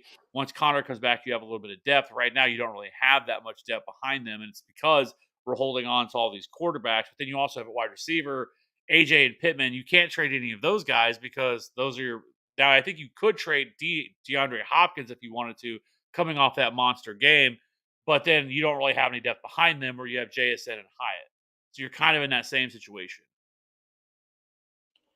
Yeah, I think you could. If there's someone that's like loves rookies. I feel like even like in redraft leagues, there's always someone who loves rookies or drafting rookies and talking about them. So I feel like you could like potentially float JSN out there, like just pick up some like some other depth. Uh, I get why we have the 4 quarterbacks because of the bye weeks, right? And like holding on to Murray. Still want to try and get rid of some of those. Then obviously after this week, you're dropping Hayward, so you can start picking up some higher upside guys. Uh, but I agree with you, Kev. Like the team should start to be coming into its own here with getting some of these guys healthy. Like you say, AJ Brown has been a monster. If D Hop has another strong game, maybe you could look to do like a a 1 for 2 type of deal where you're just maybe getting a little bit a little bit of depth elsewhere. And it also depends on how many you're starting here, right? Like if it's 2 running backs, 2 wide receivers, and like a flex spot, like you're probably okay. But if it's 3 wide receivers or two wide receivers and 2 flex, something like that, then that's a spot I would want to start to pick up some depth. It's just like right now with the bye weeks, it's probably hard to do. Um, could always, I mean, I'm sure there's someone in that league that like could use Purdy or Jared Goff, and I would just like sell them for whatever, right? Like I would just like one quarterback league, I would just get rid of them and just take whatever I could get. But I think your team is coming around. Still have time too, sitting at 3-5. Yeah, I was trying to see rest of season strength of schedule just to kind of get an idea. So okay, so after this week, and I get it why you're holding why you had to pick up some of these guys because Jared Goff's on bye, but just looking at some of the rest of season stuff, rest of season, Jared Goff has the easiest remaining schedule for quarterbacks. And then what was the other quarterbacks that they had? Sam Howell, Kyler Murray, And Purdy. Brock Purdy. Brock Purdy has the seventh easiest remaining schedule for quarterbacks. And just for a reference, I don't. Where is Arizona? Arizona has the 5, 6, the 10th hardest remaining schedule for quarterbacks. So I put that out there. Now, one of those you'll come off the board because they're Cleveland is a tough matchup that they have coming up. So they'll probably actually move up a little bit higher after this week. But Jared Goff does has the easiest remaining schedule. So I think after this week, once you don't need them anymore, because I know Purdy and Goff are on both on bye, then you just move on. And then I don't even know, like Kyler Murray, once he like cleared to come back, maybe you just look to flip him. That's what I've been trying to do in like leagues that I picked him up. I'm just looking to flip him. I have no interest in keeping him. I have Justin Herbert like in my home league, stuff like that. So Appreciate, wow, that it's like I had fucking cement in my mouth. Ugh. Appreciate the super chat, Hoosier. I think I tried to like talk too quick. I don't know. I don't know what's happening. Just falling apart and combusting, and you guys are watching it live. Also, 512, appreciate the super chat from you as well. Appreciate all you for rocking with us. If you have yet to do so, just so you know, it's free to hit that subscribe button, and we appreciate that just as much. Just crossed over 5,100, Kev. I don't know if you saw that or not, but just crossed over 5,100, making moves on to the next milestone. Danner, 2 questions: Waddle for JT and Pittman, or JT and Nico? I want the probably JT and Nico. I just don't want. I wouldn't want the running back and the wide receiver. There's some negative correlation there, a little bit between those two. So I would want the JT and Nico side. Yeah. Also, Semi League made 2 trades. One was denied, but they left one, which was Wilson for Bijan. Waited out. Yes, I would wait out Wilson for Bijan for sure. Yeah. Thanks for all of the questions, Jacob. Brady, 10-team PPR team is Stroud, Saquon, Brees, Keenan, Jacoby, London, Javante Hawkinson. On the bench, we have Moss, Warren, Downs, Sutton, Fields. How do I upgrade my receivers?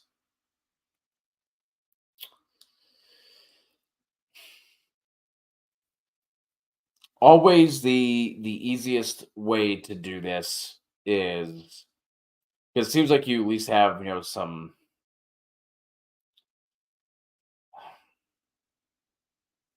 I was going to say some depth at running back, but that's not really the case after you get past Javante. But always the easiest way, no matter what, is to find the teams that are stacked at receiver. Like find the teams that have the ability to trade away what you're looking for. Right. So find the teams that are strong at wide receiver that might need help. Maybe they could use help with Fields, where you could pair Fields with one of your, let's say like a Sutton or a Downs, with Downs playing well right now. And then, try and do like a 2-for-1 type deal. I don't want to trade Saquon. I don't want to trade Brees, because then you're just going to be making a hole at running back, even though you do have Javante sitting there. So that's the route I would go, is I would look for someone who is really strong at receiver, and then see if there's something on your team that matches up to what they have. Like maybe they're carrying 2 tight ends, and you could do like a Hawkinson for their lower tight end and then like a wide receiver, back end wide receiver 2 type of deal. So like that's the way that I would go about that.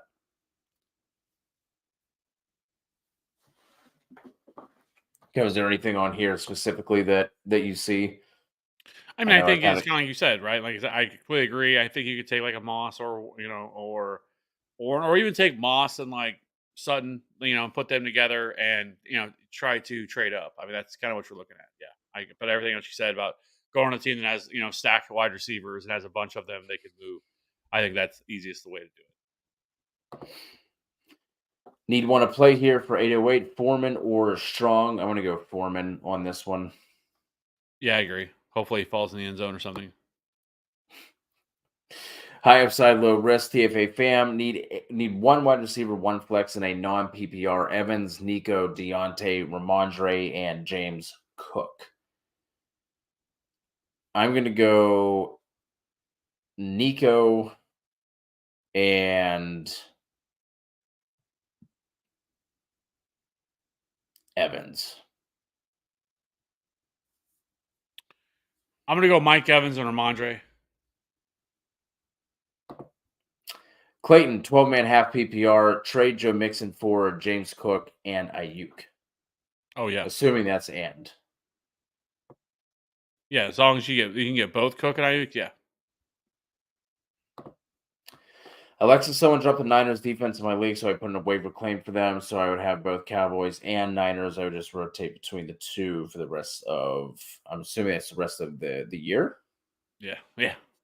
It's so disgusting that they got Chase Young. Yeah. Whenever what went for a second. Yeah. The Bears are gonna bear, right? Joe, first question of the night. Mostert or Cook? Mostert for me. Mostert for me. Thanks for the kind words, Andrea. You have a great night yourself. I know usually fan wrestling two defenses since basically the two top defenses want to at least try and get them and roll with two till week 12 and drop the Cowboys probably. Yeah, it's fine. How do we feel about Luka Doncic and Cup going forward? I mean, as long as Stafford comes back at some point, which I mean, we don't really have any indication that he won't.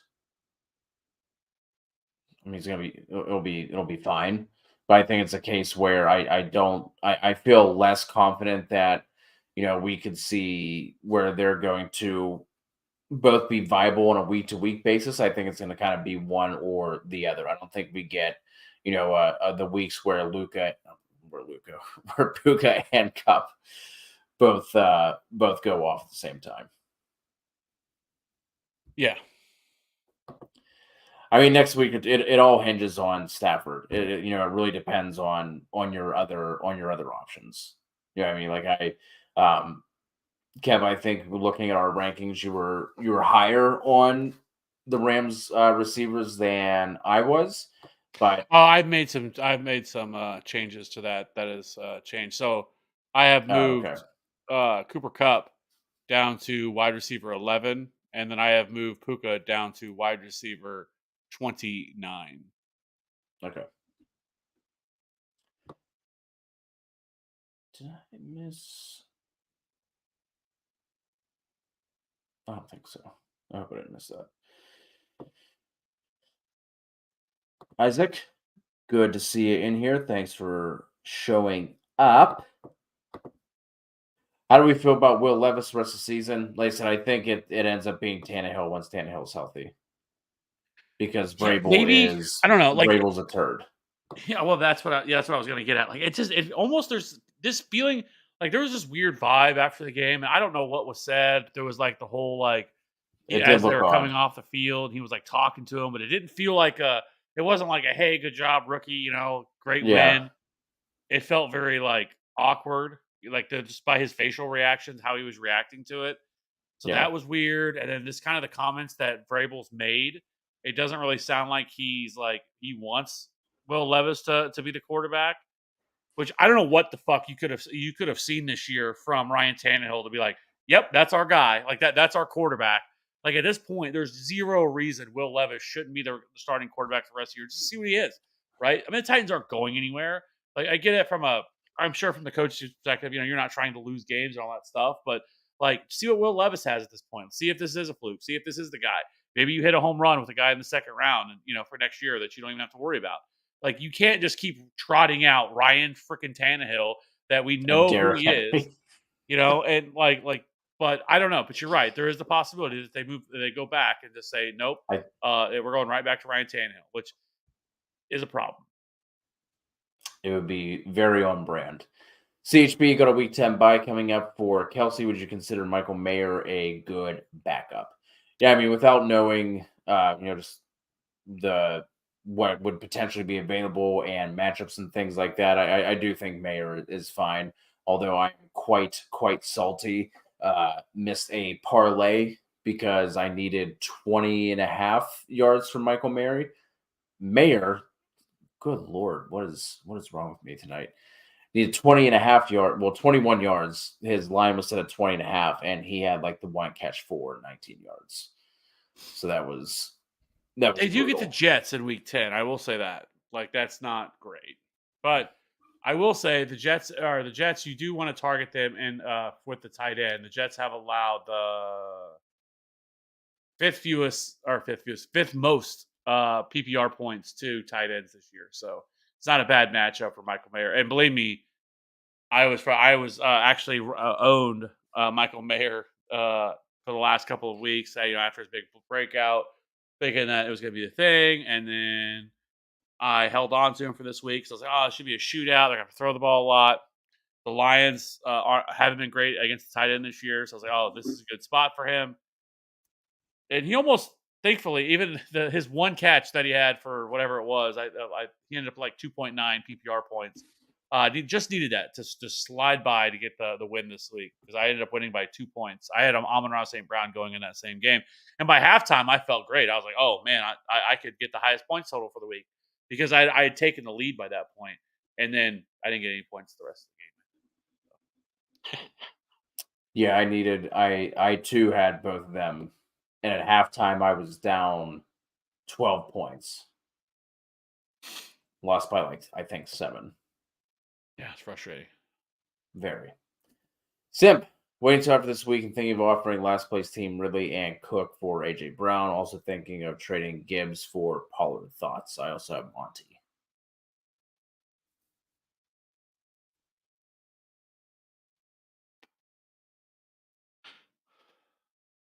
I mean, if you can trade Ridley and Cook for AJ Brown, I'm all about that life. Yeah, I don't think it's gonna get it done.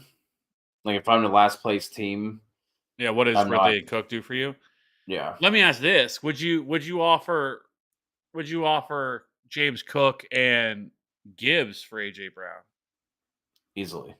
Yeah, that's exactly what I was gonna say. Easily. I would Like, offer Ridley, Gibbs, and Cook for AJ Brown. yeah, like I'm at that point where like I would look to that while Gibbs' value is as high as it is. Yeah. But if not, I think I would flip Gibbs for Pollard as well. Yeah. Bronson, start 2 in the flex PPR. Tank Addison, Michael Thomas, or I could pick up Christian Watson. It's wild that he's out there. I would go Tank and Addison regardless. I have Watson and Michael Thomas outside of my top 36 this week. Addison just inside. I never have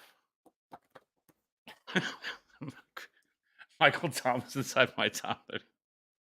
Inside my top 30. Let me put it this: I would actually drop Michael Thomas for Christian Watson. Like I'm assuming with this, if Christian Watson is somehow sitting out there in the league, this is probably you're like maybe a 10-team league or something like that. If that's the Yeah. case, I am picking up Christian Watson. I just think he has a much higher ceiling than what Michael Thomas does. I'm with you on that one. So that's a good call. Gator, full PPR. My right to start Aaron Jones and Hubbard this week would have Pierce, Roschon, and Justice Hill on the bench. Nope, I think you're right. So you're keeping Jones and Hubbard. Yeah. Okay. So no, I think you're right. Just threw me off. Just want to make sure for our friend Josh. Name here. Pick 2. Pickens, DJ Moore, Davis, D Hop, Downs, Addison. So Pickens. It's gonna be Pickens and D Hop for me. It's going to be Pickens and DJ Moore for me. DJ Moore would be next in line. And then I would have Like, I guess again that Davis, this would be where Downs, you'd probably Addison. say, like, if you're looking for ceiling, because like I don't think DJ Moore has a really high ceiling unless we knew that Justin Fields was back, because I think that changes the dynamic of everything. If it looks like that, the good news is, I mean, I think I'm starting Pickens with all these with that no matter what.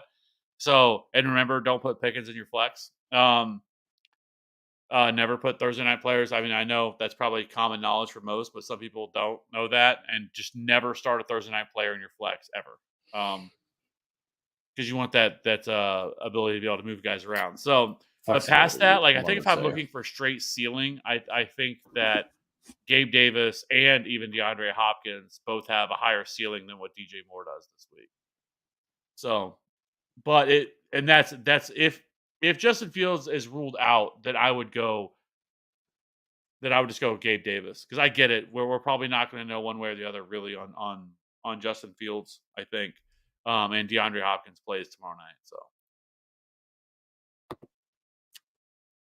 Not good. Fantasy 2 and 5 with Kincaid at tight end. Should I give up JJ for Andrews or keep JJ? Concerned with Jefferson's production when he comes back with Dobbs, plus if he will come off IR right away. so Andrews isn't like going to put you over the top, right? Like that's not the missing piece of why you're 2-5 is because you don't your tight end position. I'm keeping Justin Jefferson. Yeah. Yeah, I get it with the concerns surrounding him, but I would still want like another piece on top of Andrews. If I'm being honest, if I'm trading Jefferson. Khalil Herbert worth a pickup to stash. Yeah, I guess I should watch out too. I mean, we got a guy in here with Michael Thomas as his, as his Avi in here. It's Walito's burner. He forgot to switch over. I have to switch back over to his other one. Our man Tam, standard league wide receiver 1 is AJ Brown. Lex, right now I have Lockett wide receiver 2. Hoping Lockett's hamstring issues are well past recovery and its maintenance. Please pick a wide receiver 2 and flex Shaheed, Pittman, Nico, or Lockett. I would play Pittman and Nico over Lockett. So that's where I would go with that one. Oh yeah, for sure. AU, who could I package Marquise Brown and Dobbs to get a wide receiver? Also, already have AJ Brown, DK, and Justin Jefferson. Probably not going to get too much higher, to be honest. If you're going to do that, I would wait and see what happens with Kyler Murray. Because if they announce that Kyler is going to be the starter, Marquise Brown's value is going to be much higher. So I would hold off on that, because I don't think right now that those two wide receivers are really going to get you all that much higher. Like, especially not to someone with the group that you have that you're going to be starting over AJ or DK, and especially once Justin Jefferson comes back. So I would just wait, hope Kyler Murray gets announced as a starter, and then I would look to move Marquise. Sit one in full PPR, Dell, Puka, Davis, Dotson.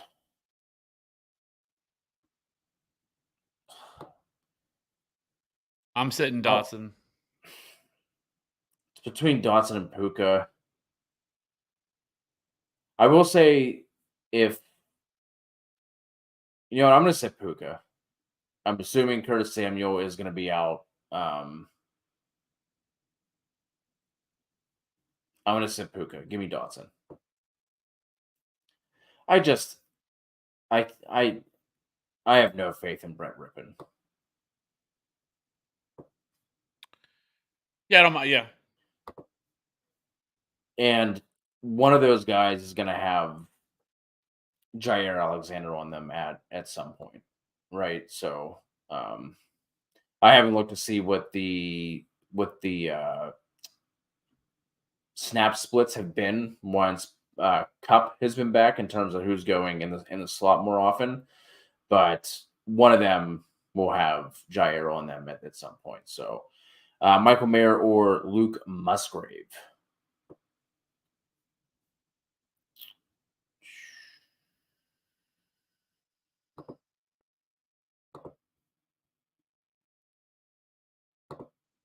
I'm gonna go Mayor.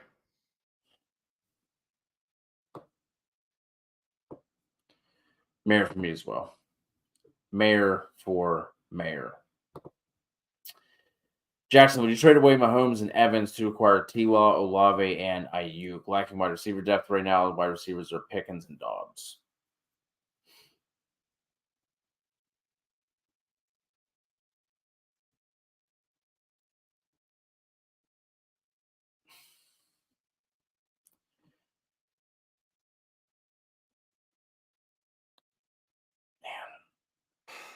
I'm gonna say no. I don't like. It's really tough because Mahomes hasn't really been like the game changing Mahomes, quarterback, right? yeah. I mean, don't get me wrong, he's been pretty consistent for the most part.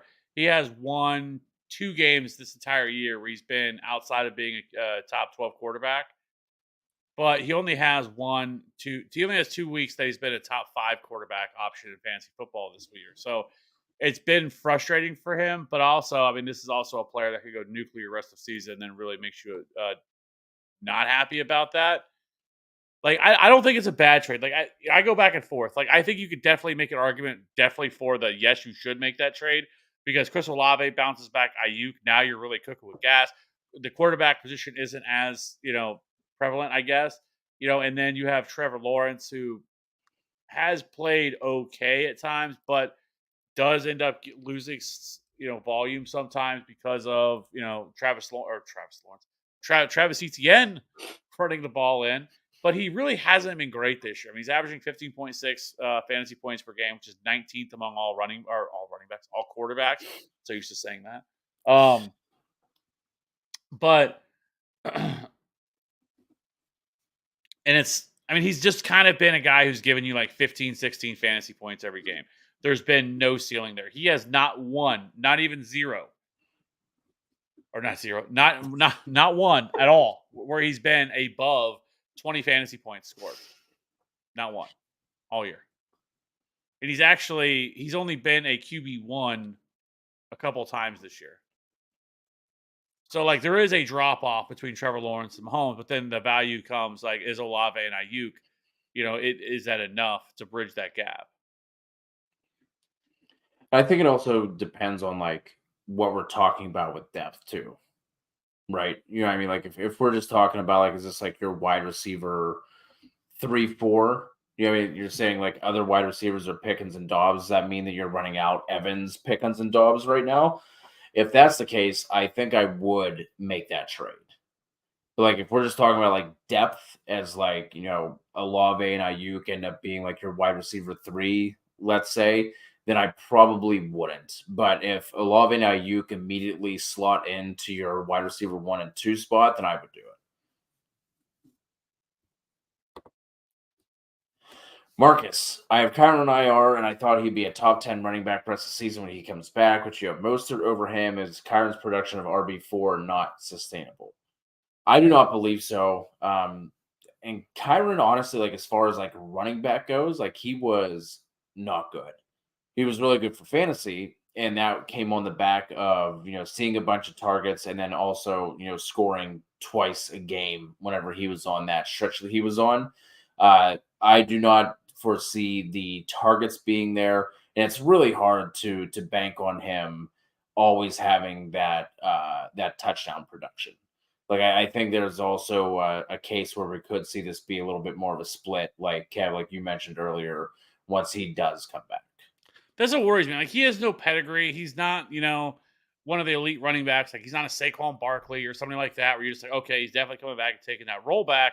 That's what concerns me is it, and he wasn't like great with the opportunities he had, but He's had a it, lot of them. yes.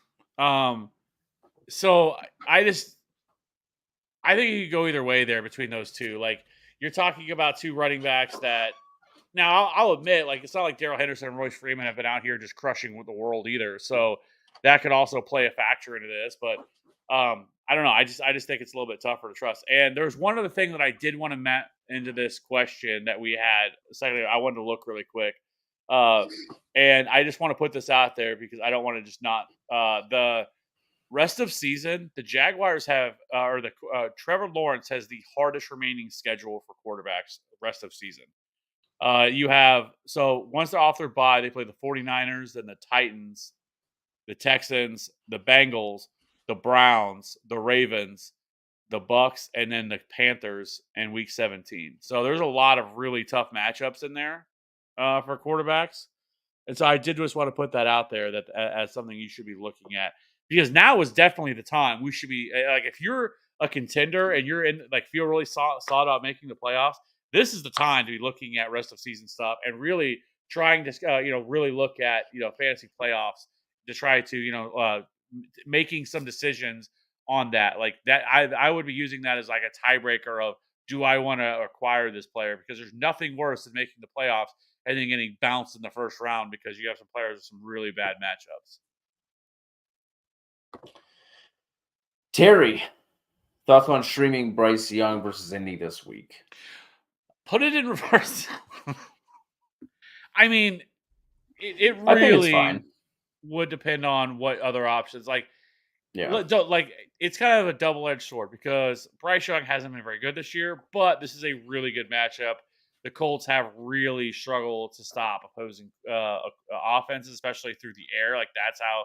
But now you can also say on the ground, like their defense just hasn't been very good this year.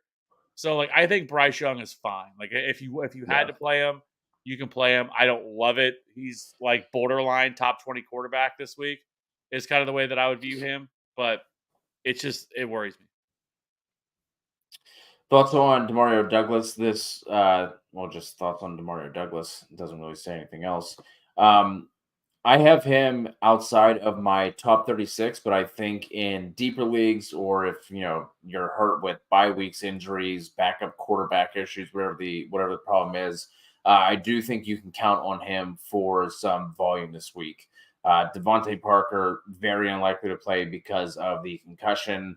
Obviously, Kendrick Bourne on IR now, and last week, can't remember who. I think Juju did not see a single snap until Bourne went out, and they were also running out Jalen Rager as well. So I think Demario Douglas is going to lead this team in targets this weekend. So all just depends on who you have, but he's probably a good pickup, especially in deeper leagues.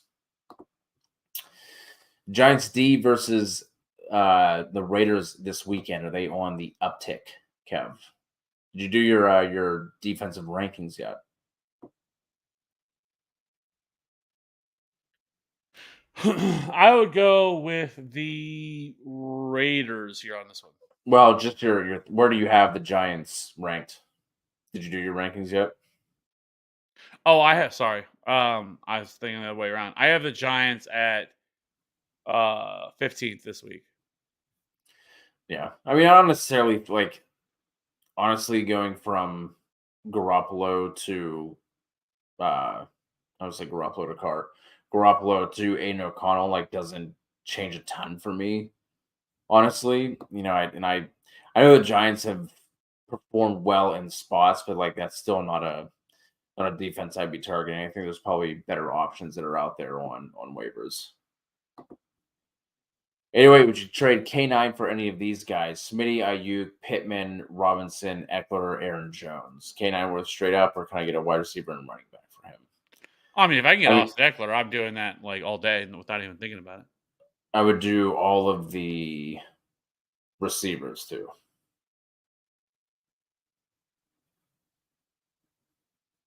I don't know if I would do Austin or I don't know if I would do Michael Pittman straight up. I think I would want a little bit more for like because we have to take into context the how bad the position's been this year, and so trading somebody like him is, I think, because of that factor, I want more for a running back if I'm going to trade one. But I have felt this year though, I don't think you need a top running back this year. Like I I can just say, like, it just like, in PPR formats, because there's so few running backs that are consistent on a consistent basis that are putting up, like, good solid production, which is very few. You could probably talk about them. There's probably 5 or 6 guys that, like, you could say that about, that I want wide receivers over running backs. Outside of, like, Christian McCaffrey and probably Travis Etienne is there for me, to somebody that I definitely would want. Brees Hall is somebody that I definitely want. Austin Eckler is probably in there as well, especially since the injuries that they've had. I think that plays a factor in it as well. We kind of saw it last week against the Bears. But like those are like there's not a and Jonathan Taylor probably another one that you could probably make that argument with. But past that, like there's not a lot. And Alvin Kamara, sorry, I forgot him. But like that's probably it, right? Like that's really it.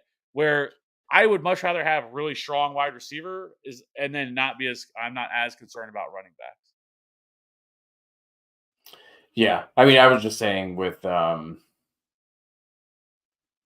wide receivers, like just like as part of anything, like I would move K9 for any of those, whether or not you get something else on top Yeah. of it. Nico or Mostert rest of season? I'm going Nico. Probably, yeah.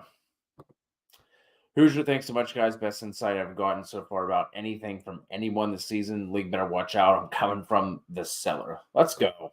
Appreciate the kind words, Hoosier. Thanks for rocking with us. Please be sure to hit us with a like and a sub Yeah, on your way out. I will just say that it does get tough sometimes because like I think we're a little bit more long winded. We probably go in a little bit more depth than probably most people do. I feel like a lot of people just like would probably just be like, yes, no, Watson, Palmer, like and like it doesn't really get as much depth. Like we tend to, but then it also is a curse because we end up getting 45 minutes behind on all the questions. People think that Yeah. we're just not answering them and stuff like that, Like but really we're just going one by one. So yeah, like this. pre-recorded. Sorry, I don't even know if he's still in here. Hopefully he is. I wish I would have saw that earlier because I would have said something, but maybe we should put like some sort of disclaimer or something up about Twitch because everybody Twitch now is like always thinks that we're just forgetting them, and we're not. It's just Yeah. we're just going out. They can't Maybe. see it where they're at. Like they just think that we're just ignoring everybody. We're not answering the questions.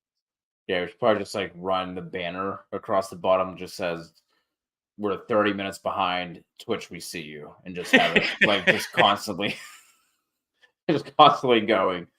So that's woo. Higgins for Cook or Lockett for Gus Edwards. RBs are Najee and Jalen Warren. Yikes. I mean, I'm not doing Higgins for James Cook. No, I don't think I'd want to do Lockett for Gus Edwards either. Like neither one of those really excite me. If I had to do one, it would be Lockett for Edwards, but I'm with you. I think if I was gonna go with like I think if I was gonna try to acquire a running back.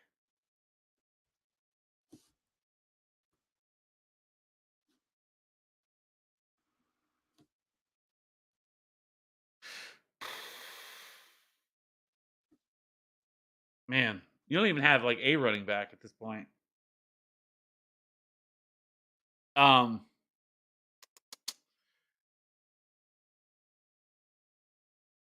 like this is where you're just gonna be going, trying to tear your way up a little bit because, like, if again, I keep saying his name, but we're gonna say Javonte Williams is somebody that I really want to acquire, and I don't think it's gonna cost a lot to get him. Guys like Ramondre Stevenson is probably easier to buy right now. Rashad White is definitely somebody you could look to acquire. And I mean, and he's continually seeing, a very, very strong opportunity share, and their schedule is going to ease up. He also has the Looks like the eighth easiest remaining schedule left for running backs. So Rashad White is definitely a target that I would be looking to go after. Now I will say Pittsburgh's rest of season is actually pretty good. They have a top five rest of season schedule for running backs. So like maybe Najee Harris could finally figure things out. We kind of got a little excited when he scored a touchdown a couple weeks ago, then kind of went back to being Najee Harris. But so it's not all doom and gloom for them. So I think that is probably what I would try to do. Yeah, James Cook just doesn't No, excite me. and I it he's doesn't help. like I mean, not that I'm like excited about Leonard Fournette whatsoever, but just another name there, and it just doesn't seem like they were like really bought into James Cook, like carrying some sort of workhorse type role. Yeah, and I should have stuck to my guns, but I ended up moving him up as we got closer to the season. I started to buy in a little bit. I mean, he hasn't been bad, but I just feel like he hasn't delivered on the hype and like how high his ADP ended up being. Once we got into like the last week of drafts. But I'm looking at it right now, half PPR scoring. He has two RB1 finishes, the best of which was RB8 2 weeks ago, going up against New England, two running back two finishes, and everything else is outside of the RB3 range. And then his schedule also isn't great. So Cincy this week, middle of the road. Denver next week should be a better one, although Denver's defense has looked at least a little bit better after getting stomped, 70-20 a few weeks ago. But then they have the Jets, Philly, bye week. They come out, then they have KC, Dallas, the Chargers, and then New England in week 17. So not a fantastic match, rest of season schedule for James Cook either. And just for Just wanted just to for some reference here, real quick, in terms of the worst remaining schedules, you have Kenneth Walker, then James Cook has the second hardest remaining schedule, and then James Conner, which when he comes back, or Arizona, Las Vegas, Miami, Green Bay, San Francisco, Washington, Cincinnati, then Baltimore. Isaac Palmer, Watson, Chuba, or Reed in a PPR.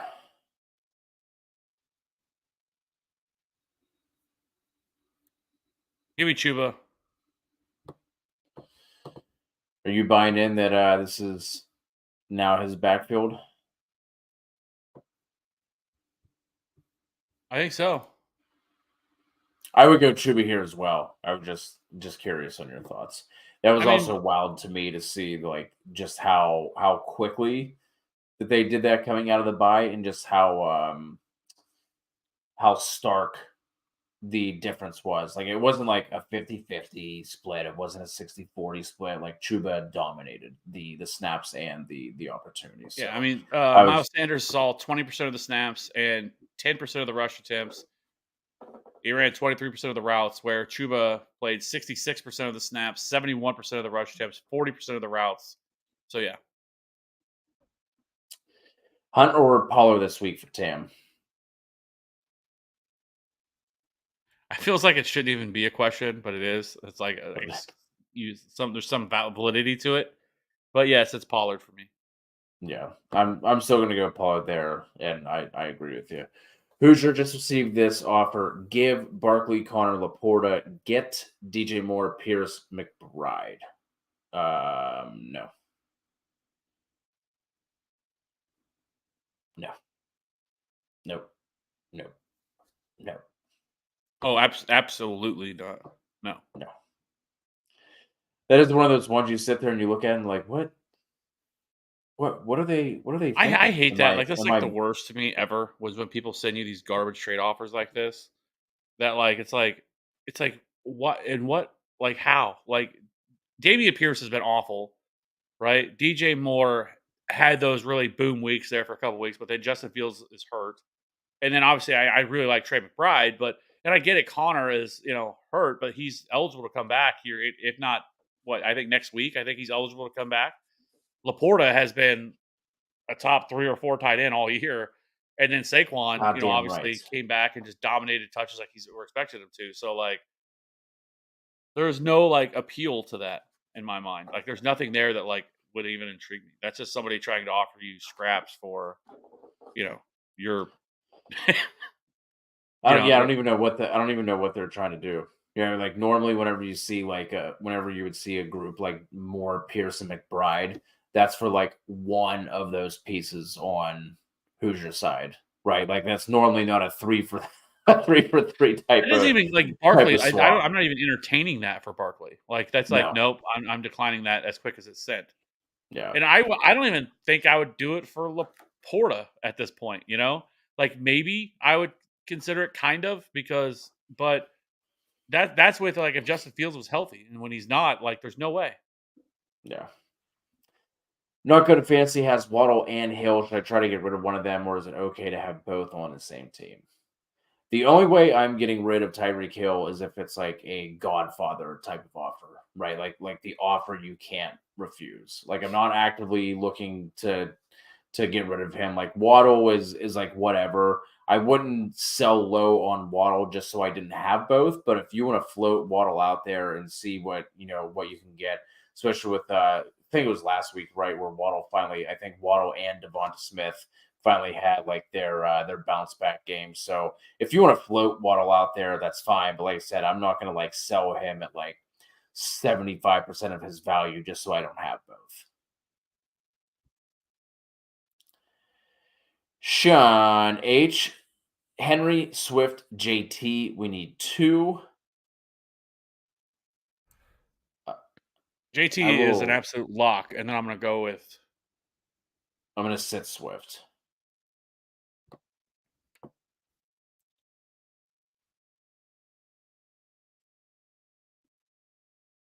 I'm sitting Derrick Henry.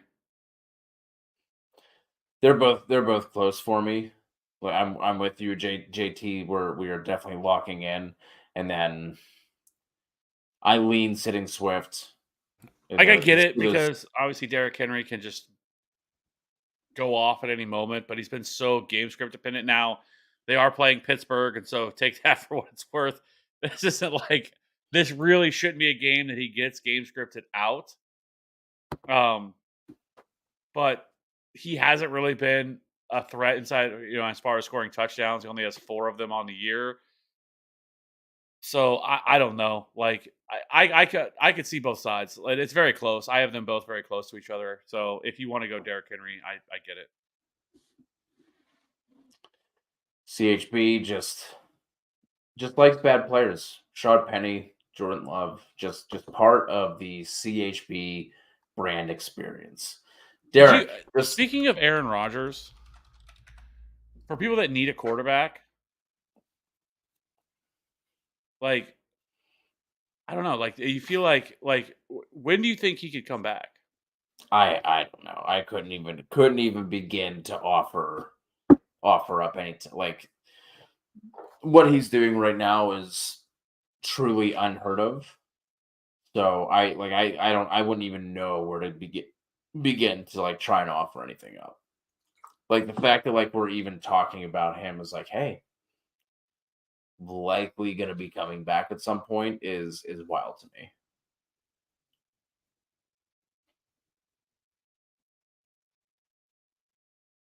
Yeah. Kev, if you're okay. Derek was just offered JJ and Aaron Jones for a Lave and Mostert. Thoughts? Have PPR. My other running backs are Eckler and Kamara. Other wide receivers are Lamb, McLaurin, Hollywood, KJ, and Palmer. Oh yeah. If I can get Justin Jefferson, I'm taking that risk, especially as closer we get. And there's been a lot more positive reports about him. So it sounds pretty positive that he's going to be back. And so with that, yeah, I'm doing that. If I can And the get fact Justin that you Jefferson, have Eckler and Kamara too. yeah, like it's not even, yeah. Is it worth a trade hunt for Algier in a PPR half point per carry league if I have Bijan? No, I would rather have Hunt. Just Hunt's been more productive for the most part, and so I would rather have Hunt. AU 10-man full PPR have Burrow, Swift, Henderson, Connor, Achan, Roshan. Wide receiver is AJ Brown, Chase Amon, Godwin, Michael Thomas, Logan Thomas, McBride. Any moves I should make? I mean, obviously the hole here is at running back, right? You're just absolutely stacked at at wide receiver. But this is very much like what I was talking about. Like, you're fine. Like, I don't care that, like, you don't have, like, with these wide receivers that you have, it's like unfair. Like, it's like a cheat code to have AJ Brown, Jamar Chase, and Amon-Ra St. Brown. So those guys can carry you as is, and then you just play matchups. Like I said, James Conner should be returning within the next probably few weeks.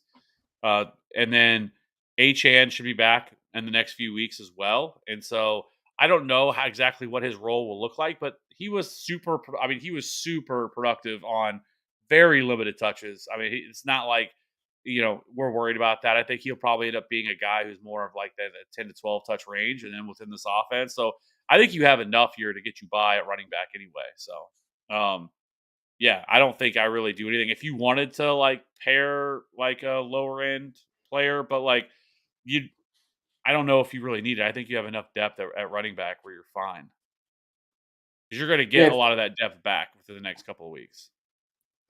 think you could debate like trying to move like let's say like Godwin and Henderson, Godwin Roshan if there's like a Roshan truther in your league, you know what I mean? Like try and like do something like that to like where for the next couple of weeks you can at least feel better about your RB2 spot. Like you said, like I don't think it's needed, but that's if I were going to make a move, that's what I would look at. I would look at taking like Godwin, Michael Thomas, see if you compare them with I wouldn't want to move Achan.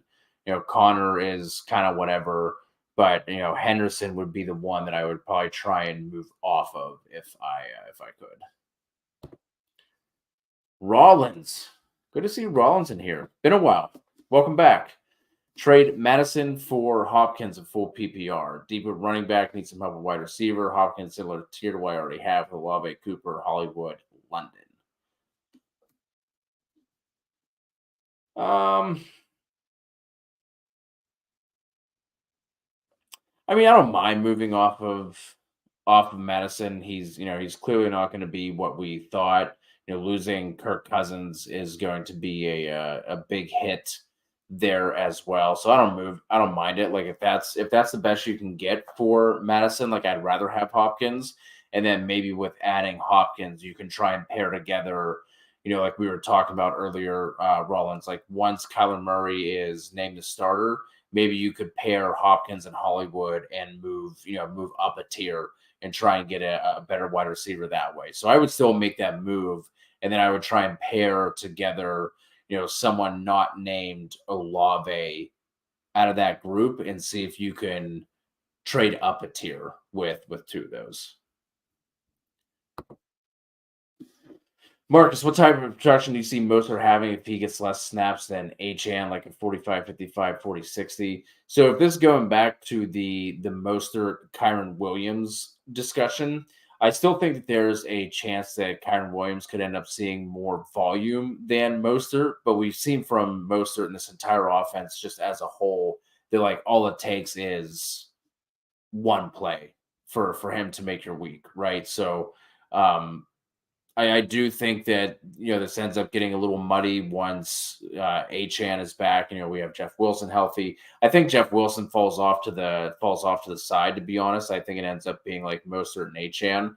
But yeah, I still just want to buy into the better offense. Like I would rather have Mostert on fewer touches than Kyron in that offense with more touches.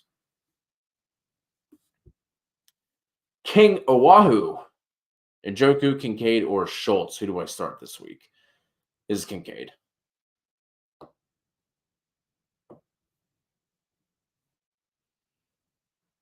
Yeah, Kincaid. RGQ, Aubrey, Matt Gay, Group A, Hopkins. Who should I play this week? Got a close matchup. Kev, dust off those kicker rankings, buddy.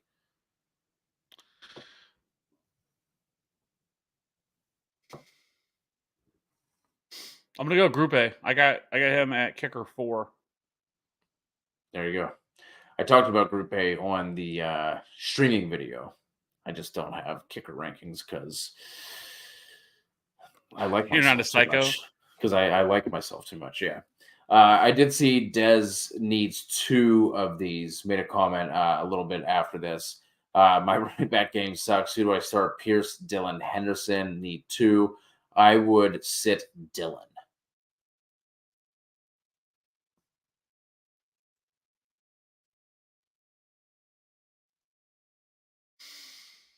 Hmm.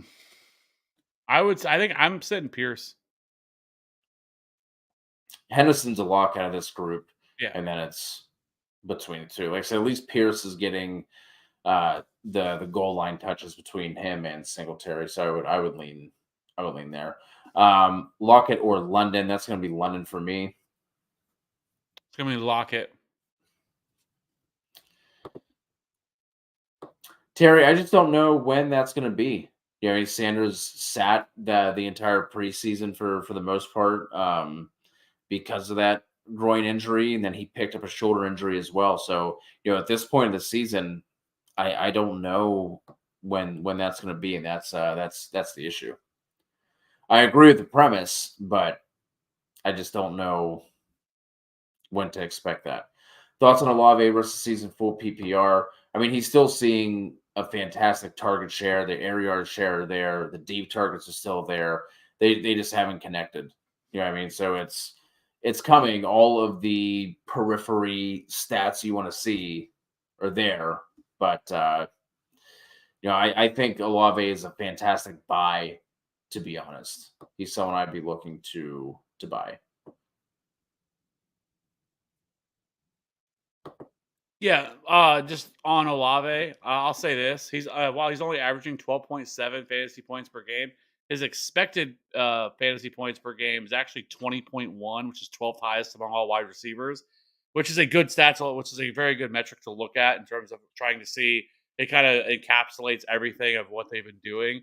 Obviously, he hasn't got there at that point, and so there's a lot of room for growth here because of the target share and everything else that he's seeing, and so. Chris Olave is one of the best, probably top 3 or 4 wide receivers to buy low on right now. Would you trade Hollywood for Gus Bus? Probably not. Yeah, I would hold for right now, AP, like we're talking about, once, hopefully Kyler Murray will be named the starter, and then you should be able to get more than Gus Edwards. He's also been on a heater. Like I can't imagine like this 2 game stretch probably has to be the best of his career. I would have to imagine. I don't have the stats to back that up, but it definitely feels that way. And they've also been playing the past 2 games with solid game script as well. So once those games get a little bit closer, they're trailing. It's not going to look as good for Edwards because Justice Hill has been doing pretty well in terms of a pass catching change of pace back. We just haven't really seen that hit home for him. So Des for DST, who should I start? Bills or Eagles? I'm gonna go Eagles.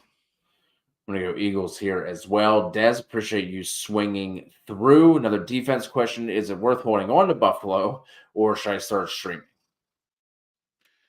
I'm of the mindset for the most part. I'm pretty much going to stream as much as I can. Like I don't think there's a defense that's, I've early in the year I had Philadelphia. I've moved on from them. I have Baltimore now. Like I don't really care that much about like there's no like super huge edge. Defense is they're so volatile on a week to week basis.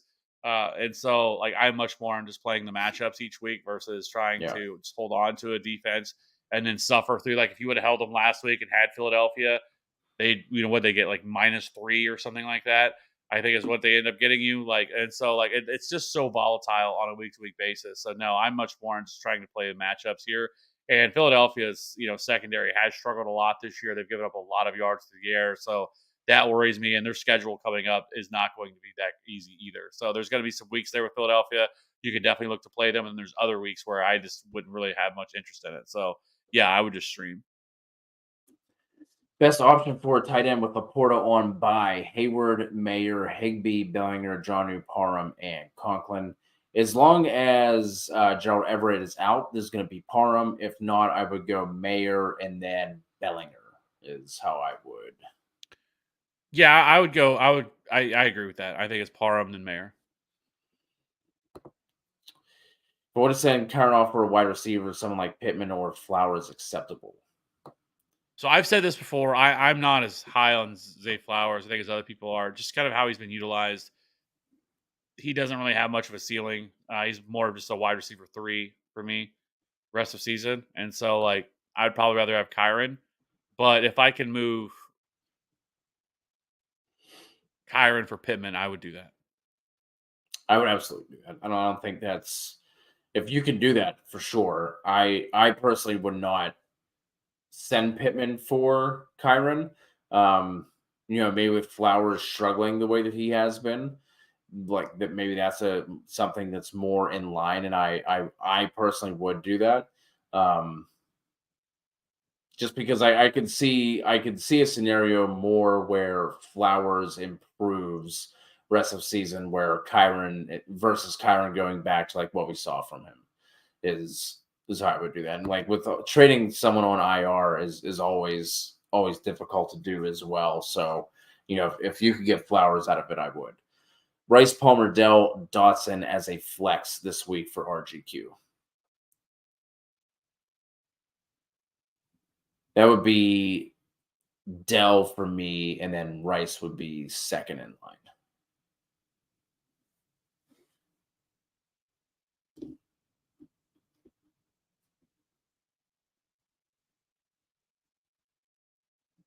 Yeah, I'll go take Dell. Michael Thomas or Myers for Ken McCarthy.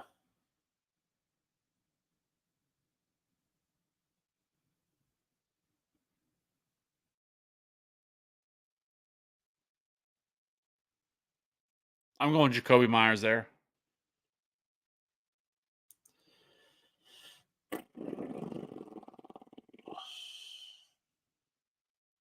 Yeah, probably.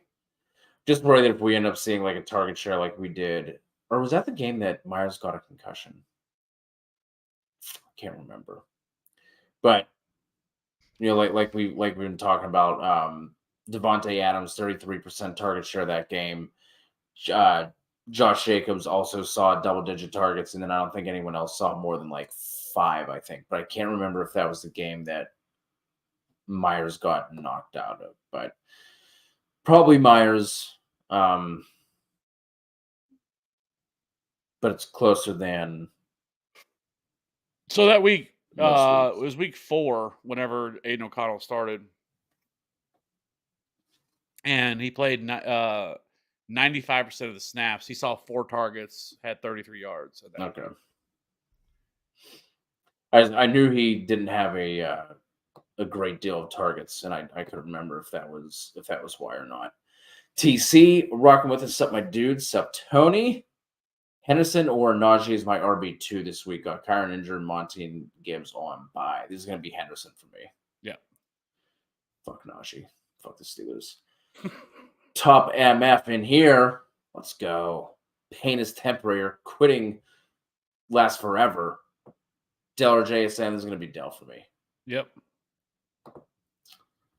Colleen still holding on for dear life in here. Appreciate you rocking with us, Colleen. I missed the answer. Should I drop Judy for Downs? I personally would. Kev, I think you were kind of like on the fence. I think you were leaning toward dropping one of the running backs, if I'm remembering correctly. Yeah, like Judy could end up being somebody that like is like a wide receiver 3 rest of the season, right? So I really don't want to. And I also don't want to help out other people, and so like I felt like one of the running backs was probably.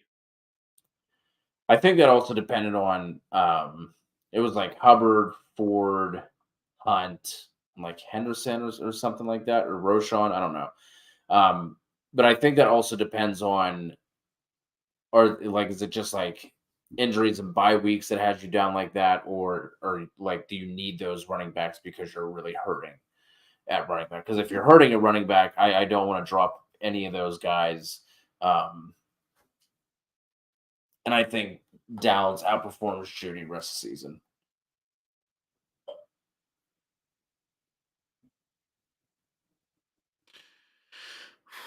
I was trying to see where that was at. I know it was near the top. Way up. Oh, there it is. So it was Hubbard, Ford, Hunt, I was Henderson. right. Let's go. Look at that fucking recall. Huh? 2.5 hours in, remembering that. What's the timestamp on that, Kev? 9:32. Let's fucking go. 2 hours 2 hours ago. ago. Um,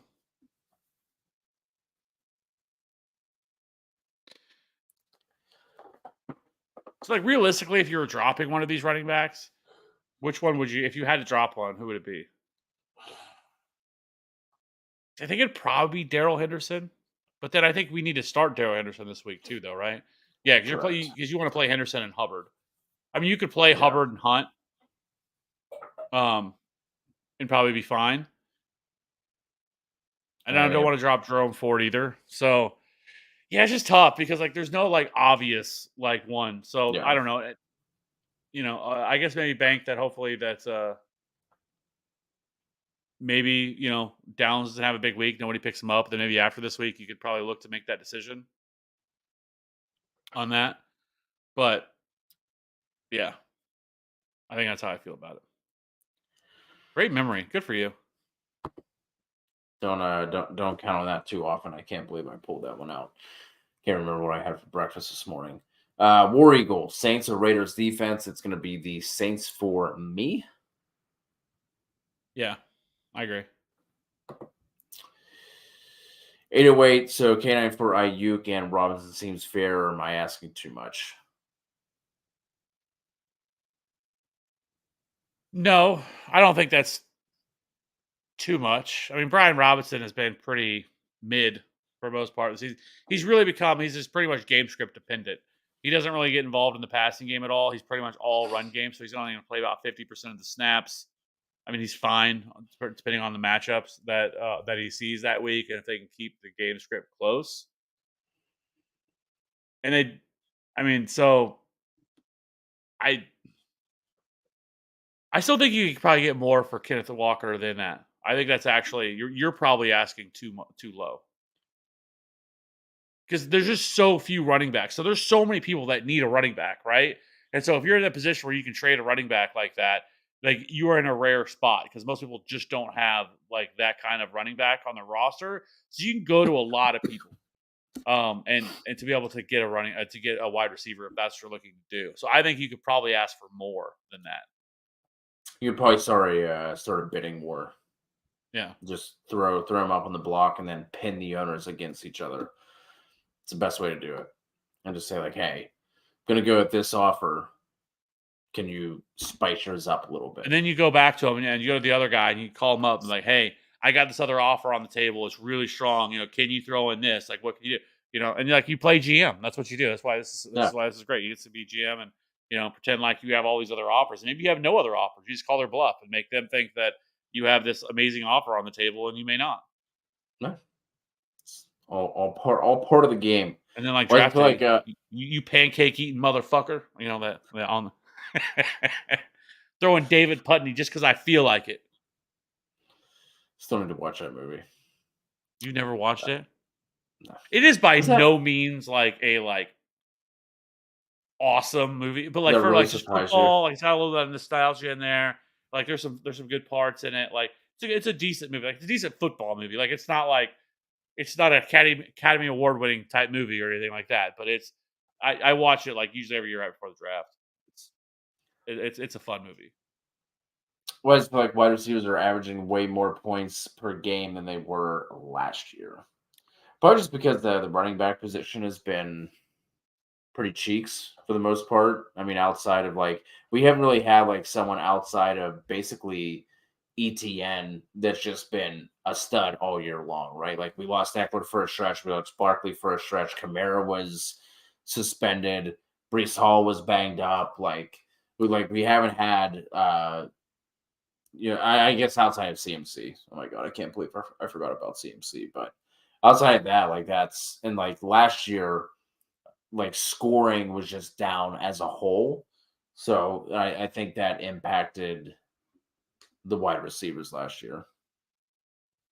So just for reference, we have in terms of running backs to wide receivers, just let's just set it at a solid number of, we'll say, over 90, right? So we've had 17 running backs scored 90 or more PPR points this year. We've had 40 wide receivers score 90 or more PPR points this year. Now, obviously, the wide receivers dip deeper, but like you're talking about a pretty substantial difference to get to that point. Like the RB16 is scored as much as the wide receiver 37 this year, and so it's just a massive difference between the two. I mean, even at the running back position, there's only one running back that's even scored over 200 points, and then there's only, let's see, one, two, three, four, five, six. Actually, there's only five that have scored more than 120 PPR points. And there's been 1, 2, 3, 4, 5, 6, 7, 8, 15, 16, 17 wide receivers that have scored over 120.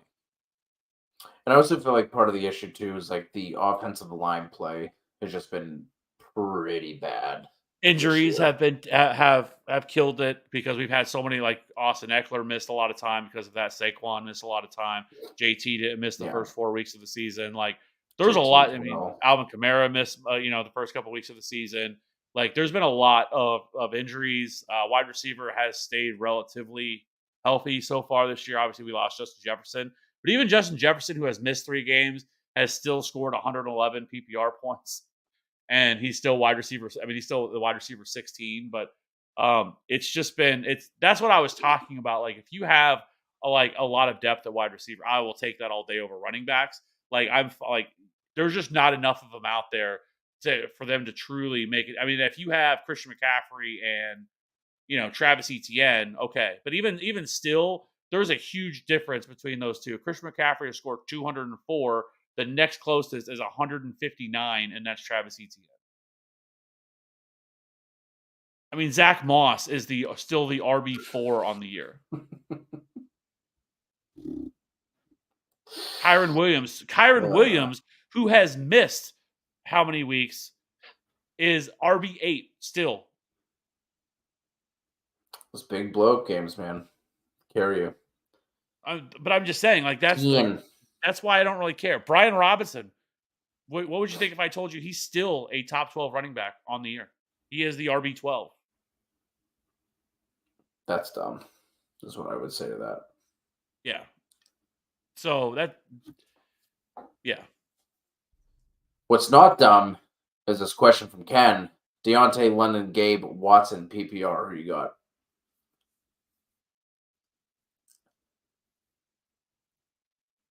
I have Deontay Johnson one spot ahead of Gabe Davis. I have Deontay at 24 and Gabe at 25.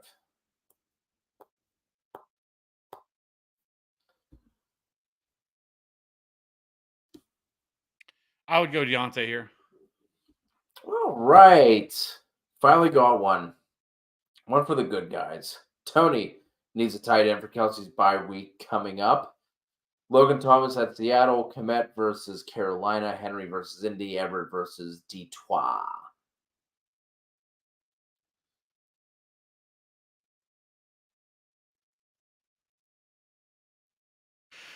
All right. So I'm going to go Logan Thomas. Just feel like he's always the answer to who do you stream.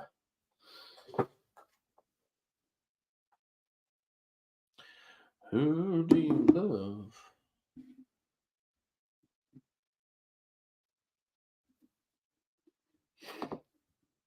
yeah, I'd probably go Logan Thomas. Always the answer. Dylan made a big move. A move? Traded Ford, Goddard, Diggs for ETN, Hawk, Smitty. Good move. Yes. Very much so. You crushed it. Yeah, now you have the RB1 and the Yeah, RB2. that's wow. I'm surprised you got that return, to be honest. Very well done. Also, which side do you like better rest of season full PPR, Hurts and Olave or Burrow and Puka? That's going to be Hurts and Olave for me, assuming for you too. Yep. Do you think Ayuk and Aaron Jones would be better versus Ayuk and B Rob? Who was it for again? It was Kenneth Walker. Yeah, I would much rather have that. Yes. Better, yes, but I'm still out on Aaron Jones. Speaking of being out, we're out of questions, Kev. Made it all the way through. Another 2.5 hour stream in the books. I do not believe that we will be having a Sunday stream. I'm going to be out of town. I will be driving back to Pennsylvania or driving back to North Carolina from Pennsylvania. So if you guys want to drop some comments on any of our YouTube videos, jump in the Discord, ask questions in there. I will certainly be around to help you this weekend. We will just not have a live show. If you're into DFS, Kev, you guys are going tomorrow night, correct? Yep, that is correct. We're going live tomorrow night. But yes, Sunday I have our last baseball tournament of the year on Sunday or on this weekend. So I will be there on Sunday morning. So yes, we will just poor timing, poor planning, whatever you want to call it. I should have thought about that before. But so neither one of us will be available on Sunday to do the Sunday show. But after that, rest assured, we will be around rest of season. There'll be no other issues there. After that, we'll be here every single week. Just kind of turned out that way. So on Sunday, we will not be here Sunday. But again, Discord, you can always reach us in there. It's absolutely free. Easiest way to get a hold of us, or like in the comments, easy as well. So, but yes, we will be going live tomorrow night for the DFS show with Maddie. Appreciate all of you for rocking with us. Best of luck in week 9. Keep stacking up those dubs. Please be sure to hit us with a like and a subscribe, and we will talk to you all soon.